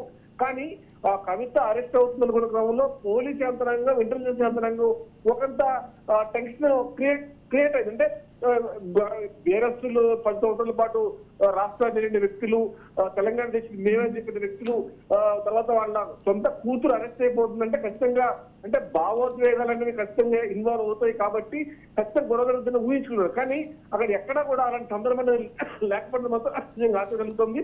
అంటే ఈ కారణం చేతనే అంటే ఇప్పుడు ఇలాంటి గొడవలు జరిగే అవకాశం ఉంది, మార్గ మధ్యంలో ఆపే అవకాశం ఉంది అనే ఒక కారణంతోనే చాలా తొందరగా తన ఇంటి దగ్గర నుంచి అక్కడ నుంచి తీసుకెళ్లారని అనుకోవచ్చా? ఖచ్చితంగా. అంటే జనరల్ ఎయిర్పోర్ట్కి వెళ్ళినప్పుడు కరెక్ట్ ఫ్లైట్ వచ్చేసి 8:45 అయినప్పటికీ కూడా ఒక గంట ముందుగా తీసుకెళ్ళడం, తర్వాత ఫార్మాలిటీస్ ఉంటాయి. అంటే ఇదంతా కూడా ప్రీ ప్లాన్డ్ ఒక పోలీస్ యంత్రాంగం తీసుకెళ్ళి అరెస్ట్ చేసి యంత్రాంగం కాబట్టి దీనికి ఒక ప్రత్యేకమైన ఫ్లైట్ లో ఆమెను ఇక్కడ అరెస్ట్ చేసి తీసుకెళ్తున్న సందర్భం కూడా కాబట్టి ముందుగా ఏర్పాటు చేసుకున్నారు. అవన్నీ కూడా చేశారు. అయినప్పుడు కూడా అంటే ఇంటి దగ్గర నుంచి ఎయిర్పోర్ట్ దాకా వెళ్లే క్రమంలో జరిగే పరిణామాలు కాస్త ఎక్కువ ఊహించుకున్నారు. కానీ ఊహించిన కంటే అసలు ఏమీ లేదు, ఎవరు కూడా స్పందన లేదన్న విషయం మనకు స్పందన అర్థం. అంటే ఎవరైనా ఒక మహిళ అరెస్ట్ అయింది అంటే ఖచ్చితంగా ఒక సానుభూతి ఉంటుంది. తర్వాత అరే కేసీఆర్ కూతుర్ని అక్రమంగా అరెస్ట్ చేశారని చెప్పన్న కొన్ని భావోద్వేగాల మధ్య గొడవ జరుగుద్దేమో అని చెప్పి పోలీస్ యంత్రాంగం కాస్త అప్రమత్తమైన వాస్తవమే. కానీ ఎలాంటి దానికి సంబంధించి అంటే ఎక్కడ కూడా దానికి ఆపడం కానీ, తర్వాత ఆందోళన వ్యక్తం చేయడం కానీ, ఆమె ప్రయత్నం చేయడం కానీ ఎక్కడ కూడా లేకపోవడం మనం ఒక ఆచరణ గుర్తు చేసింది. కాకపోతే ఆమె చేతులు ఊపుకుంటూ తర్వాత కిందకి దిగి ఏదో పెద్ద సాధించినట్టుగా వెళ్ళడం అనే విషయం మీద కూడా కొంచెం గుజులు అనుకుంటున్నారు. అంటే ఏం సాధించావు నువ్వు, ఏం సాధించి నువ్వు వెళ్తున్నావు, వెళ్ళేది జరిగే కదా, అవన్నీ అవసరమా అని చెప్పి అనుకున్న సందర్భాలు ఉన్నాయని చెప్పి కూడా అనుకుంటున్నారు. చూడొచ్చు ఇన్నారెడ్డి. అదే సందర్భంలో అంటే లోకల్ పోలీసులు కూడా సేఫ్ ప్యాసేజ్ ఇచ్చారు, ఎక్కడ అంటే ట్రాఫిక్ ఇబ్బందులు లేకుండా ముందే ప్లాన్గా వ్యవహరించారనేది ఒక అంశం వినిపిస్తోంది. అదే సందర్భంలో డీసీపీ కూడా స్వయంగా డీసీపీ విజయ్ కుమార్ స్వయంగా వచ్చారు కవిత ఇంటి దగ్గర నుంచి, ప్యాసేజ్ వ్యవహారాలను అన్ని ఆయన స్వయంగా పర్యవేక్షించారంటున్నారు. ఎంతవరకు నిజం ఇది?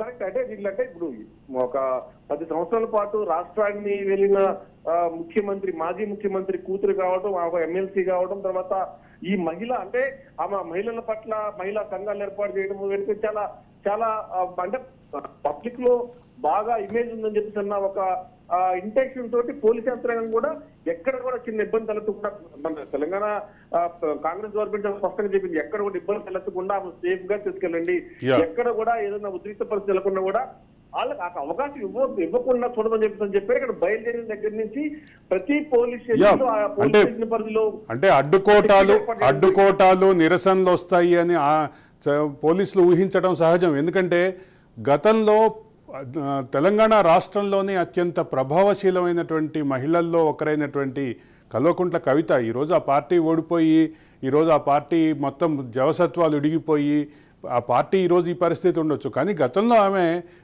ఉద్యమ సమయంలో కానీ ఉద్యమం తర్వాత కానీ ఆమె చాలా కీలకమైనటువంటి పాత్ర పోషించినటువంటి వ్యక్తి. ఆమె ప్రభుత్వ యంత్రాంగంలో ఉన్నటువంటి వివిధ శాఖలు ఆమె కనుసైగ కోసం ఎదురు చూస్తున్నటువంటి పరిస్థితి. ఉన్నతాధికారులు పూర్తిగా ఆమె కనుసైగ కోసం ఆమె ఆశీస్సుల కోసం ఎదురు చూస్తున్న పరిస్థితి. ఒక కలెక్టర్ అయితే ఆమె కాళ్ళ దగ్గర కూర్చున్నటువంటి వీడియోలు కూడా బాగా సర్క్యులేట్ అయినాయి. ఆమె ఖచ్చితంగా ప్రభావశీలమైనటువంటి వ్యక్తే గతంలో. అటువంటి ప్రభావశీలమైనటువంటి వ్యక్తిని అరెస్ట్ చేసి తరలించే క్రమంలో ఖచ్చితంగా నిరసనలు వస్తాయి, ఖచ్చితంగా ప్రతిఘటనలు వస్తాయని పోలీసులు ఊహించుండొచ్చు. కానీ వాస్తవం మాత్రం అందుకు విరుద్ధంగా ఎవరు ఎక్కడ స్పందించలేదు, ఎక్కడ ఇటువంటి స్పందనలు కనిపించలేదు అనేది మీ ఫీడ్బ్యాక్ని బట్టి అర్థమవుతుంది. అంతేనా? పోలీస్ యంత్రాంగం కూడా అంటే ఎక్కడ చిన్న ఇబ్బంది తలెత్తినా కూడా అది ప్రభుత్వానికి ఆ ఇబ్బందికర పరిస్థితి ఎదురవుతుంది కాబట్టి ఎక్కడ కూడా సేఫ్ గా తీసుకెళ్లే ప్రయత్నం అయితే జరిగింది. పోలీస్ యంత్రాంగం సెక్యూరిటీ కల్పించడంలో వాళ్ళ పాత్ర వాళ్ళు పోషించారు. కానీ వాళ్ళు ఊహించిన దానికంటే అంటే ఇప్పుడు ఒక ఎమ్మెల్సీ తర్వాత కేసీఆర్ కూతురు గతంలో కూడా ఈ ఉద్యమంలో చాలా హడావడి చేసింది. మహిళల పట్ల తాను ఒక మహిళా ఐకాన్ లాగా తన యొక్క జర్నీ 10 కొనసాగించింది. కాబట్టి ఖచ్చితంగా రోడ్డు మీదకి వస్తారేమో, వచ్చి ఆమెను అడ్డుకునే ప్రయత్నం చేస్తారేమో, హడావడి అయితేమో లా అండ్ ఆర్డర్ కంట్రోల్ అవుతుందని చెప్పి కొంత ఎక్కువ ఊహించింది. కానీ ఎక్కడ కూడా ప్రతిస్పందన లేకపోవడం అది ఆశ్చర్యం కాదు. మొత్తం పోలీస్ యంత్రం మాత్రం చాలా పర్ఫెక్ట్ గా ప్రతి పోలీస్ స్టేషన్ పరిధిలో హౌస్ ఇన్స్పెక్టర్లు డైరెక్ట్ రోడ్డు మీదకి వచ్చేసి సిబ్బంది మొత్తం ఆమెను ఎయిర్పోర్ట్ వెళ్ళేదాకా కూడా పక్కన ఏర్పాటు చేశారు. కానీ ప్రజల్లో స్పందన కరవైందని మాట మనకు చాలా స్పష్టంగా అర్థమవుతున్నారు. రైట్. అయితే ఈ సందర్భంలో మనం ఖచ్చితంగా అంటే కవిత అంటే రాజకీయ ప్రస్థానం చూస్తే కూడా ఉద్యమ నేతగా తను స్టార్ట్ చేశానంటారు. అంతేకాకుండా రాజకీయ నేతగా సాంస్కృతిక రంగాన్ని ఎంచుకొని తెలంగాణ కల్చర్కి ఇండికేషన్ అయినటువంటి బోనాలు కానీ, తెలంగాణ కల్చర్కి ఇండికేషన్ అయినటువంటి బతుకమ్మ కానీ, ఈ రెండింటినీ ఎత్తుకొని ఆవిడ ఒక పెద్ద నాయకురాలుగా ప్రభావశీలమైన శక్తిగా ఎదిగారు. ఆ తర్వాత 10 సంవత్సరాల కాలంలో ఆమె కనుసైగ కోసం ఎదురు చూసినటువంటి అధికారం చూసాం, ఆమె మెప్పు కోసం పనిచేస్తున్నటువంటి అధికారులను చూసాం, ఎమ్మెల్యేలను చూసాం, మంత్రులను చూసాం. ఇటువంటి ప్రభావశీలమైనటువంటి వ్యక్తి చివరికి అరెస్ట్ అయితే ఇక్కడ థ్యాంక్ యూ ఇన్నారెడ్డి. నేను మిమ్మల్ని మళ్ళీ ఏదైనా రిక్వైర్మెంట్ ఉంటే మేము మీకు కాంటాక్ట్ అవుతాం. అయితే ఇదే సందర్భంలో ఓయూజేసీ లీడర్ సాంబశివ గౌడ్ గారు మనతో పాటు ఫోన్ లైన్లో వచ్చి తన అభిప్రాయాన్ని వ్యక్తం చేద్దాం అనుకుంటున్నారు. సాంబశివ గౌడ్ గారు నమస్కారం అండి. నమస్తే అండి. అరవింద్ అన్న గారికి అలాగే రామరావు గారికి చెప్పండి. అంటే ఇప్పుడు ఏదైతే అరెస్టుకు సంబంధించి ఈ మొత్తం సీక్వెన్స్ అంతా ఒకటైతే అరెస్ట్ అయిన సందర్భంలో తను వెళుతున్నప్పుడు తన గెస్చర్స్ ఏవైతే ఉన్నాయో అవి ప్రజలకు అభివాదం చేస్తూ వెళ్ళడం అంటే సరే ఓకే, తను ఖచ్చితంగా తన కుటుంబానికి కానీ తను నమ్ముకొని అక్కడ నిలబడుకున్న కార్యకర్తలకు ఒక భరోసా ఇచ్చే ప్రయత్నము, నేను తప్పు చేయలేదని ప్రజెంట్ చేసుకునే ప్రయత్నము ఖచ్చితంగా చేసినట్టు కనిపిస్తుంది. మీరేమంటారు? వాస్తవానికి ఇంతకుముందు అరవింద్ అన్న గారు మాట్లాడుతూ ఒక క్రియాశీలకమైన లీడర్ గా ఎదగడం జరిగిందని చెప్పడం జరిగింది అన్నగారు. అంటే పార్టీలో అంటే వాస్తవంగా మేము డే 1 నుంచి కూడా కవిత గారిని మేము చూడడం జరిగింది. 2001 నుంచి కూడా ఉస్మాన్ యూనివర్సిటీలో 2001 నుంచి కూడా కవిత మేడం గారి యొక్క అన్ని ఉద్యమాలు అన్ని కూడా మీ దగ్గర నుండి చూడటం జరిగింది. వాస్తవానికి ఒక ఎగ్జాంపుల్ చెప్పాలి. మేము 2011లో మాకు అన్యాయం జరిగిందని చెప్పి Group 1 సందర్భంగా మేము ఒక పెద్ద ఉద్యమం చేసినాం. తెలంగాణ వాళ్ళకి అన్యాయం జరిగిందని చెప్పి. వాస్తవంగా ఏంటంటే ఆ టైంలో జాగృతి అప్పుడప్పుడే గుడిబుడి అడుగులు వేస్తుంది. 2011 ఆ టైంలో అప్పుడప్పుడు మాత్రమే. అయితే వాస్తవంగా మేము నిజానికి అందరి లీడర్లను కూడా ఇన్విటేషన్ ఇచ్చినాం మాకు అన్యాయం జరిగిందని చెప్పి. కానీ కవిత గారు అంటే అనూహ్యంగా సడన్ గా వచ్చేసి ఆ ఉద్యమంలో ఉండి తను ఒక ఎక్స్పోజర్ గా అంటే పబ్లిక్ లో నేను ఒక ఎక్స్పోజర్ గా ఉండాలన్నట్టుగా పాపం మధ్యాహ్నం 2-3 దాకా ఉంది. సరే మాతో కలిసి ఉద్యమం కూడా చేసింది. ఇక్కడ ఎట్లయిపోయిందనంటే వీళ్ళు ఒక వ్యూహాత్మకంగా తెలంగాణ ఉద్యమంలో జొరబడ్డారు. కల్వకుంట్ల కుటుంబం అనేది ఒక వ్యూహాత్మకంగా వీళ్ళు అంటే ఒక తెలంగాణ వచ్చిన తర్వాత పూర్తిగా తమ గుప్పెట్లో ఉంచుకోవడానికి మన హరీష్ రావు గారిని చూసినట్టయితే ఆ రోజు కిరసనాల పేరుతో ఏదో పోసుకుని కానీ అగ్గిపేట దొరకలేదు ఆయన ఎవరికి హరీష్ రావు గారికి. అట్లనే కవిత గారు కూడా ఏంటంటే వాస్తవంగా ఇందులో జాగృతి పేరుట సాంస్కృతిక ఉద్యమంలో తను జొరబట్టమే కాకుండా ఇవాళ మన తెలంగాణ తల్లి అంటే ఎవరనంటే కవితమ్మ గారిని చూసే పరిస్థితి వచ్చింది మనకు. అంటే ఒక రకమైన మన అంటే తెలంగాణ సమాజాన్ని ఒక రకమైన అంటే వాళ్ళ వైపు తిప్పుకోవడానికి చేయాల్సిన ప్రయత్నాలని కూడా చేశారు. నిజానికి అంటే తెలంగాణ ఉద్యమంలో చాలా పెద్దవాళ్ళు కొట్లాడారు. కొండా లక్ష్మణ్ బాబూజీ దగ్గర నుంచి మొదలు పెడితే మొన్న చనిపోయిన సిద్ధాంతకర్త, తెలంగాణ సిద్ధాంతకర్త మన ప్రొఫెసర్ జయశంకర్ సార్ వరకు కూడా మధ్యలో చాలా మంది పెద్దవాళ్ళు కొట్లాడిరు, కష్టపడరు, తెలంగాణ కోసం మాట్లాడిరు, పోరాటాలు చేసిరు. 90 ఏళ్ల వయసులో కొండా లక్ష్మణ్ బాబూజీ గారు ఢిల్లీలో చలిలో దీక్ష చేశారు. కానీ వీళ్ళకు మాత్రమే ఆ క్రెడిట్ ఎందుకు పోయింది? వీళ్ళు ఒక వ్యూహాత్మకంగా ఈ తెలంగాణ ఉద్యమంలో జరబడ్డారు. ఇవాళ మనం చూసినట్టయితే అదే సందర్భంలో సాంబశివ గౌడ్ ఇప్పుడు ఇక్కడ ప్రధానంగా ఇప్పుడు కనిపిస్తుంది ఏంటంటే అంత ప్రభావశీలమైనటువంటి వ్యక్తులుగా ఉన్నటువంటి, అంత ప్రభావశీలమైనటువంటి శక్తిగా ఉన్నటువంటి కవిత ఈరోజు అరెస్ట్ అయితే ఎక్కడా ఎవరు అడ్డుకోలేదు అనేది మా క్రైమ్ బ్యూరో చీఫ్ ఇస్తున్నటువంటి ఫీడ్బ్యాక్. అదే పాయింట్కి వస్తున్నా. అదే ప్రభావశీలవంతమైన నాయకురాలుగా ఎదిగిందా, తయారు చేయబడదా అనేది చెప్పబోతున్నది. ఇప్పుడు తనకు తానుగా సృష్టించుకుంది ఒక ప్రభావవంతమైన లీడర్ గా తనకు తాను సృష్టించుకుంది. అంతేగాని నిజంగా ఆ వెంట జనాలు అంటే ఒక ఆర్టిఫిషియల్ ఉద్యమాన్ని సృష్టించింది. జాగృతి అనేది మనం చూసినాం, చాలా బలవంతపు వసూలు జరిగినాయని గతంలో ఆరోపణలు ఉన్నాయి. మనకు ఎలాంటి విషయం కాదు. అసలు జూబ్లీస్ ఆ పరిసర ప్రాంతాల్లో ఉన్న జ్యువెలరీ షాపులు, బంగారం షాపులలో హడలిసిపోయి పారిపోయిన సందర్భాలు మనకు అనేకంగా కనపడతాయి. జాగృతి సంస్థ పేరిట చాలా కొన్ని అక్రమ వసూలు జరిగినాయనే ఆరోపణలు కూడా ఉన్నాయి. ఈ లిక్కర్ దందానే కాదు, వాస్తవంగా వాళ్ళు గతంలో జాగృతి పేరు మీద కొన్ని అక్రమ వసూళ్లు, కొంత బలవంతపు వసూళ్లు కూడా జరిగినాయి. వాటిని కూడా విచారణ చేయాల్సిన అవసరం ఈ తెలంగాణ రాష్ట్ర ప్రభుత్వానికి ఉన్నది అనేది నేను ఒక ఉద్యమకారుడిగా అభిప్రాయపడుతున్నా. ఒక రకమైన రిక్వెస్ట్ కూడా చేస్తున్నా. ఎందుకంటే మనం చూసినాం, ఎందుకంటే ఇలా ప్రజలు పెద్ద ఎత్తున కూడా వీళ్ళ వెనకాలండి ఈ కవితమ్మ గారిని అరెస్ట్ చేస్తుంది, పోయి మధ్యలో అడ్డుకుంటారు అనేది అదొక కల్పితం వీళ్ళు క్రియేట్ చేసింది. దానికి ప్రజలు మన తీర్పు ఇచ్చారు, మీకు అలా నో డౌట్. ఇక అయితే సాంబశివ గౌడ్ గారు, అయితే మనం గత 10 సంవత్సరాల నుంచి చూస్తున్నాము, చాలా రకాల ఆరోపణలు వచ్చినాయి. ప్రతి సందర్భంలోనూ అవినీతికి సంబంధించి కానివ్వండి, లేకపోతే వీళ్ళు అధికార దుర్వినియోగానికి సంబంధించిన డిస్కషన్ జరుగుతూ వచ్చింది. కానీ బట్ అరెస్ట్ అన్నది ఆ కుటుంబానికి ఉండదు, అది అంత సీన్ లేదు అనే విధంగా చాలా సందర్భాల్లో కేటీఆర్ కావచ్చు, కేసీఆర్ కావచ్చు డైరెక్ట్గా ఓపెన్ స్టేట్మెంట్స్ ఇస్తూ వచ్చారు. కానీ ఇవాళ అరెస్ట్ అయిన తర్వాత వాళ్ళ రెస్పాన్స్ ఎలా ఉండే అవకాశం ఉందంటారు? అంతేకాకుండా ఇప్పటివరకు ప్రజల్లో కూడా అది ఒక రకమైన వాళ్ళకు ఒక ఇమ్యూనిటీ ఉందా అన్న ఒక అనుమానం కూడా ఉండేది. ఆ అనుమానం మొత్తం పటాపంచలేంది అనుకోవచ్చా? నిజంగా వాస్తవంగా ఏంటంటే ప్రజల్లో ఆ రకమైన వాతావరణాన్ని క్రియేట్ చేయగలిగిరు. ఈ కల్వకుంట్ల కుటుంబం అనేది ప్రజల్లో ఆ వాతావరణాన్ని క్రియేట్ చేయగలిగారు. ఎందుకంటే వీళ్ళు ఒక అహంభావంతో, అహంకారంతో కూడిన పరిపాలన చేశారు. మమ్మల్ని ఎవరు టచ్ చేయలేరు, మా జోలికి రాలేరు, ఎవరు అరెస్ట్ చేయలేరు అనే ఒక వాతావరణాన్ని క్రియేట్ చేశారు.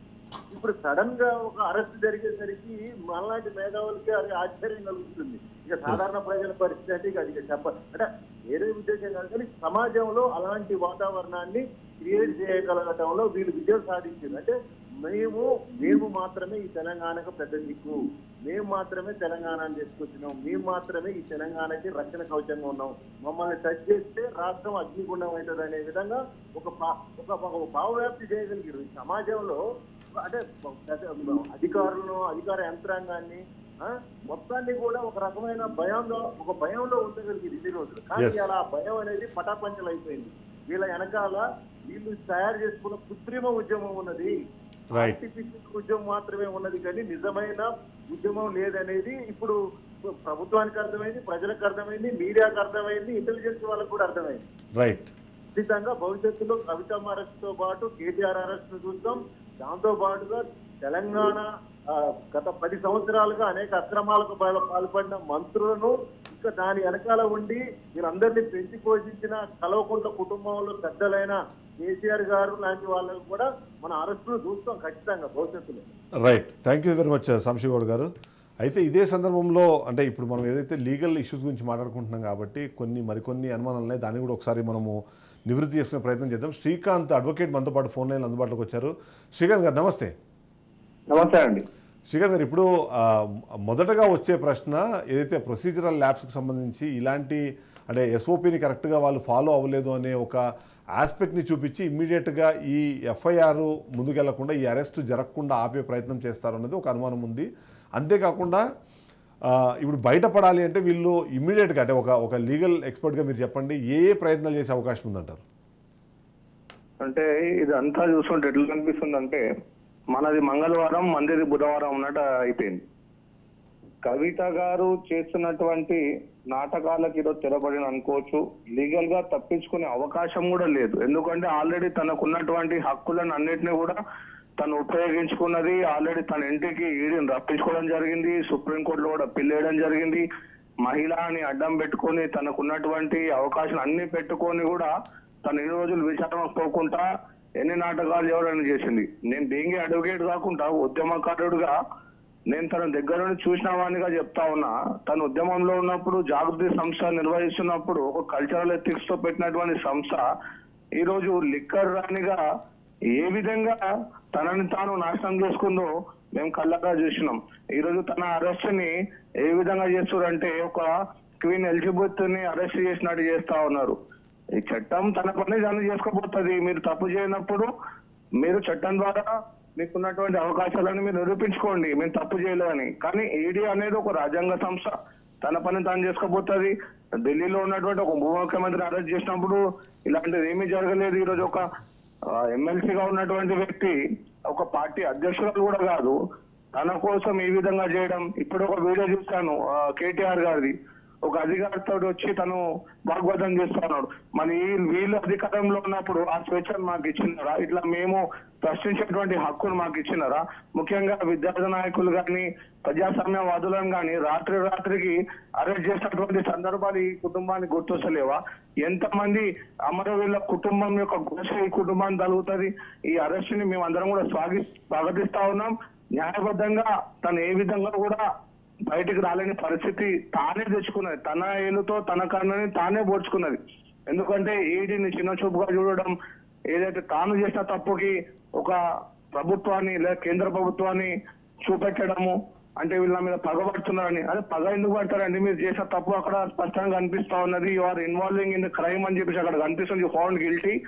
రాజ్యాంగబద్ధంగా నీకు ఫౌండ్ గిల్టీ అన్నప్పుడు అరెస్ట్ చేసే అధికారం ఈడీకి ఉంటుంది, చట్టబద్ధంగా పోలీసులో కూడా ఉంటుంది. దాన్ని మీరు పెద్దగా చేయడం అనేది చాలా తప్పు. శ్రీకాంత్, ఇక్కడ ప్రధానంగా ఎస్ఓపి ఫాలో అవ్వలేదు కాబట్టి రిమాండ్ని రిజెక్ట్ చేయమని రేపొద్దునే మ్యాజిస్ట్రేట్ని అడుగుతారు అంటూ కొన్ని ఊహాగానాలు వస్తున్నాయి. దీన్ని ఎట్లా చూస్తారు?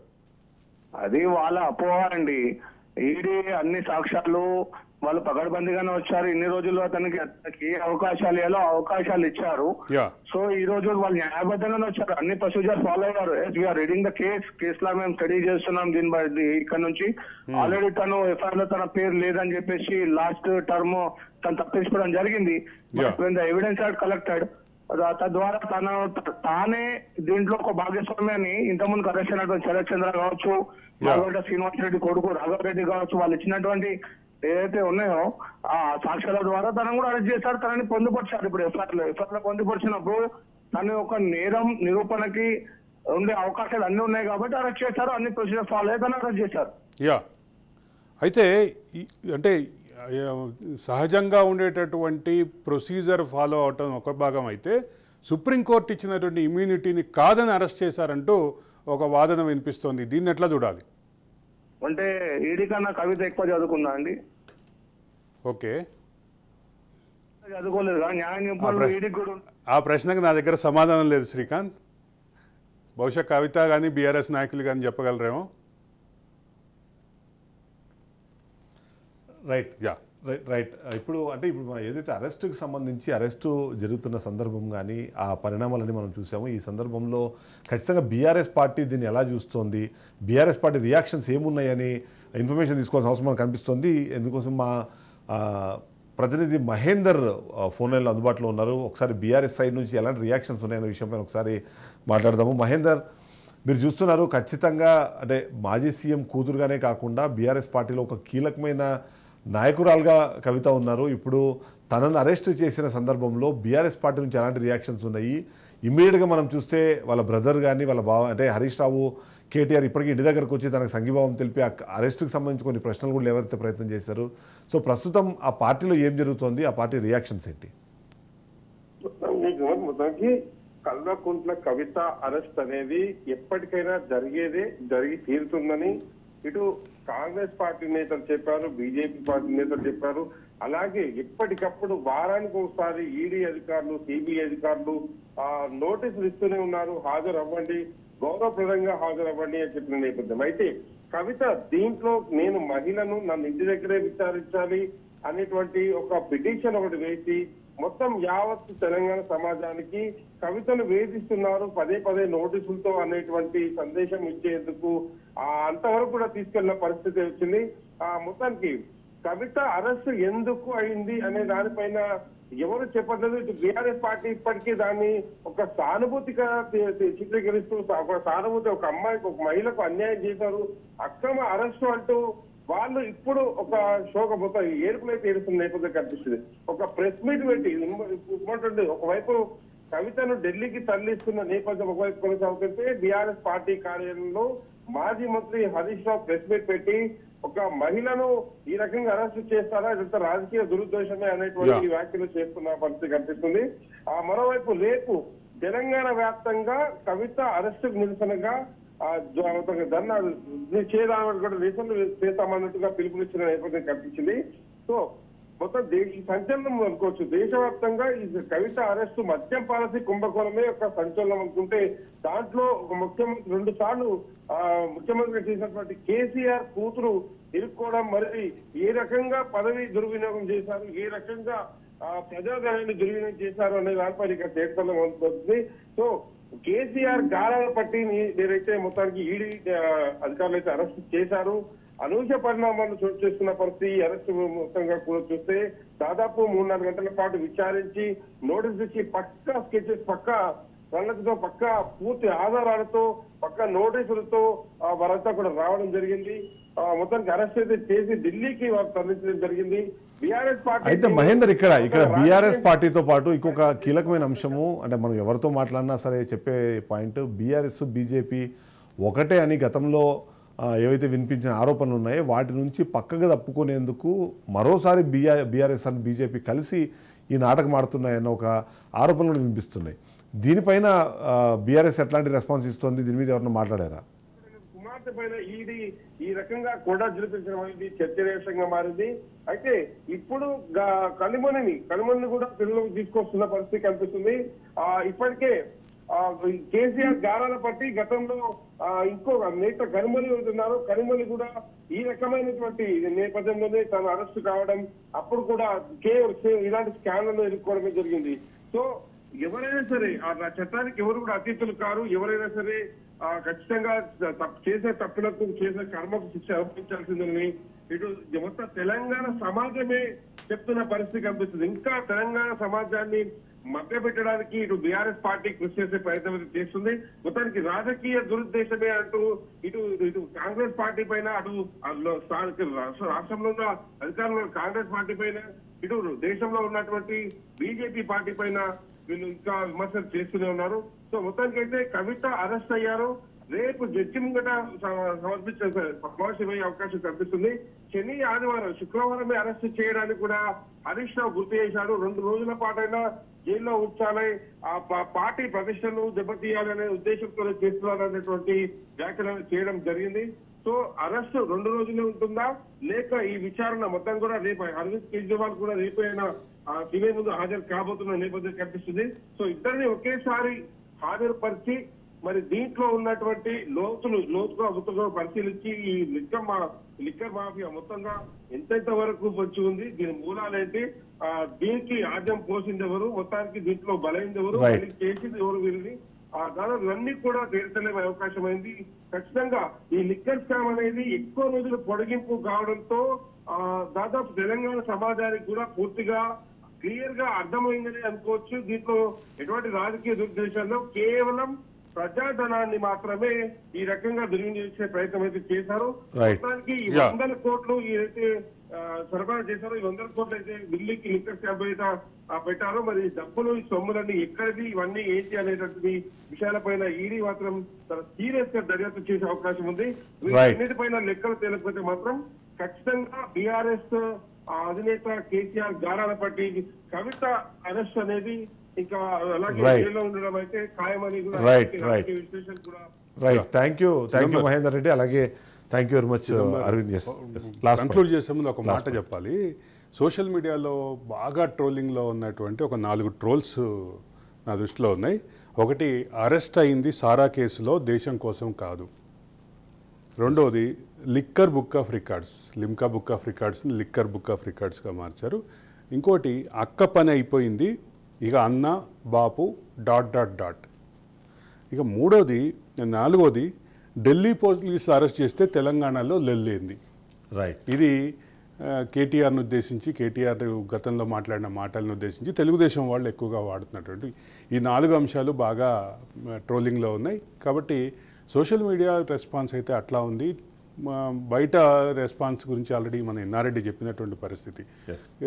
కవిత అరెస్టు తర్వాత వచ్చేటటువంటి రిపర్కేషన్స్ని ఏవైతే ఊహించారో అవి ఏమీ లేకుండా కవితను సేఫ్గా సాఫీగా రోడ్డు మార్గంలో ఎయిర్పోర్ట్ వరకు తీసుకెళ్లారు. ఎయిర్పోర్ట్ నుంచి వాయు మార్గంలో ఇప్పుడు ఢిల్లీకి తీసుకెళ్ళబోతున్నారు. ఢిల్లీలో రౌస్ అవెన్యూ కోర్టులో ప్రొడ్యూస్ చేస్తారు. Right, thank you very much Arvind. మనం ఓవరాల్గా చూస్తున్నాము, ఏదైతే కవిత అరెస్టుకు సంబంధించిన ఇన్ఫర్మేషన్ వచ్చినప్పటి నుంచి నాన్ స్టాప్గా రాజ్ న్యూస్ ఆ ఇన్ఫర్మేషన్ మొత్తాన్ని మీకు అందించింది. అంతేకాకుండా ఈ అరెస్టు వెనకాల కారణాలు లేకపోతే ఉద్దేశాలు వీటిని కూడా కేవలం ఒక రిపోర్టింగ్ యాంగిల్లోనే కాకుండా విశ్లేషణాత్మకమైన వివరణ అందించే ప్రయత్నం చేశాము. ఇది ఇప్పటివరకు తన అరెస్ట్ మీద ఉన్న అప్డేట్స్. అయితే అప్డేట్స్ వచ్చిన కొద్దీ మేము ఖచ్చితంగా వాటిని మేము మా ప్రేక్షకులకు అందించే ప్రయత్నం చేస్తాము. Till then keep watching Raj news.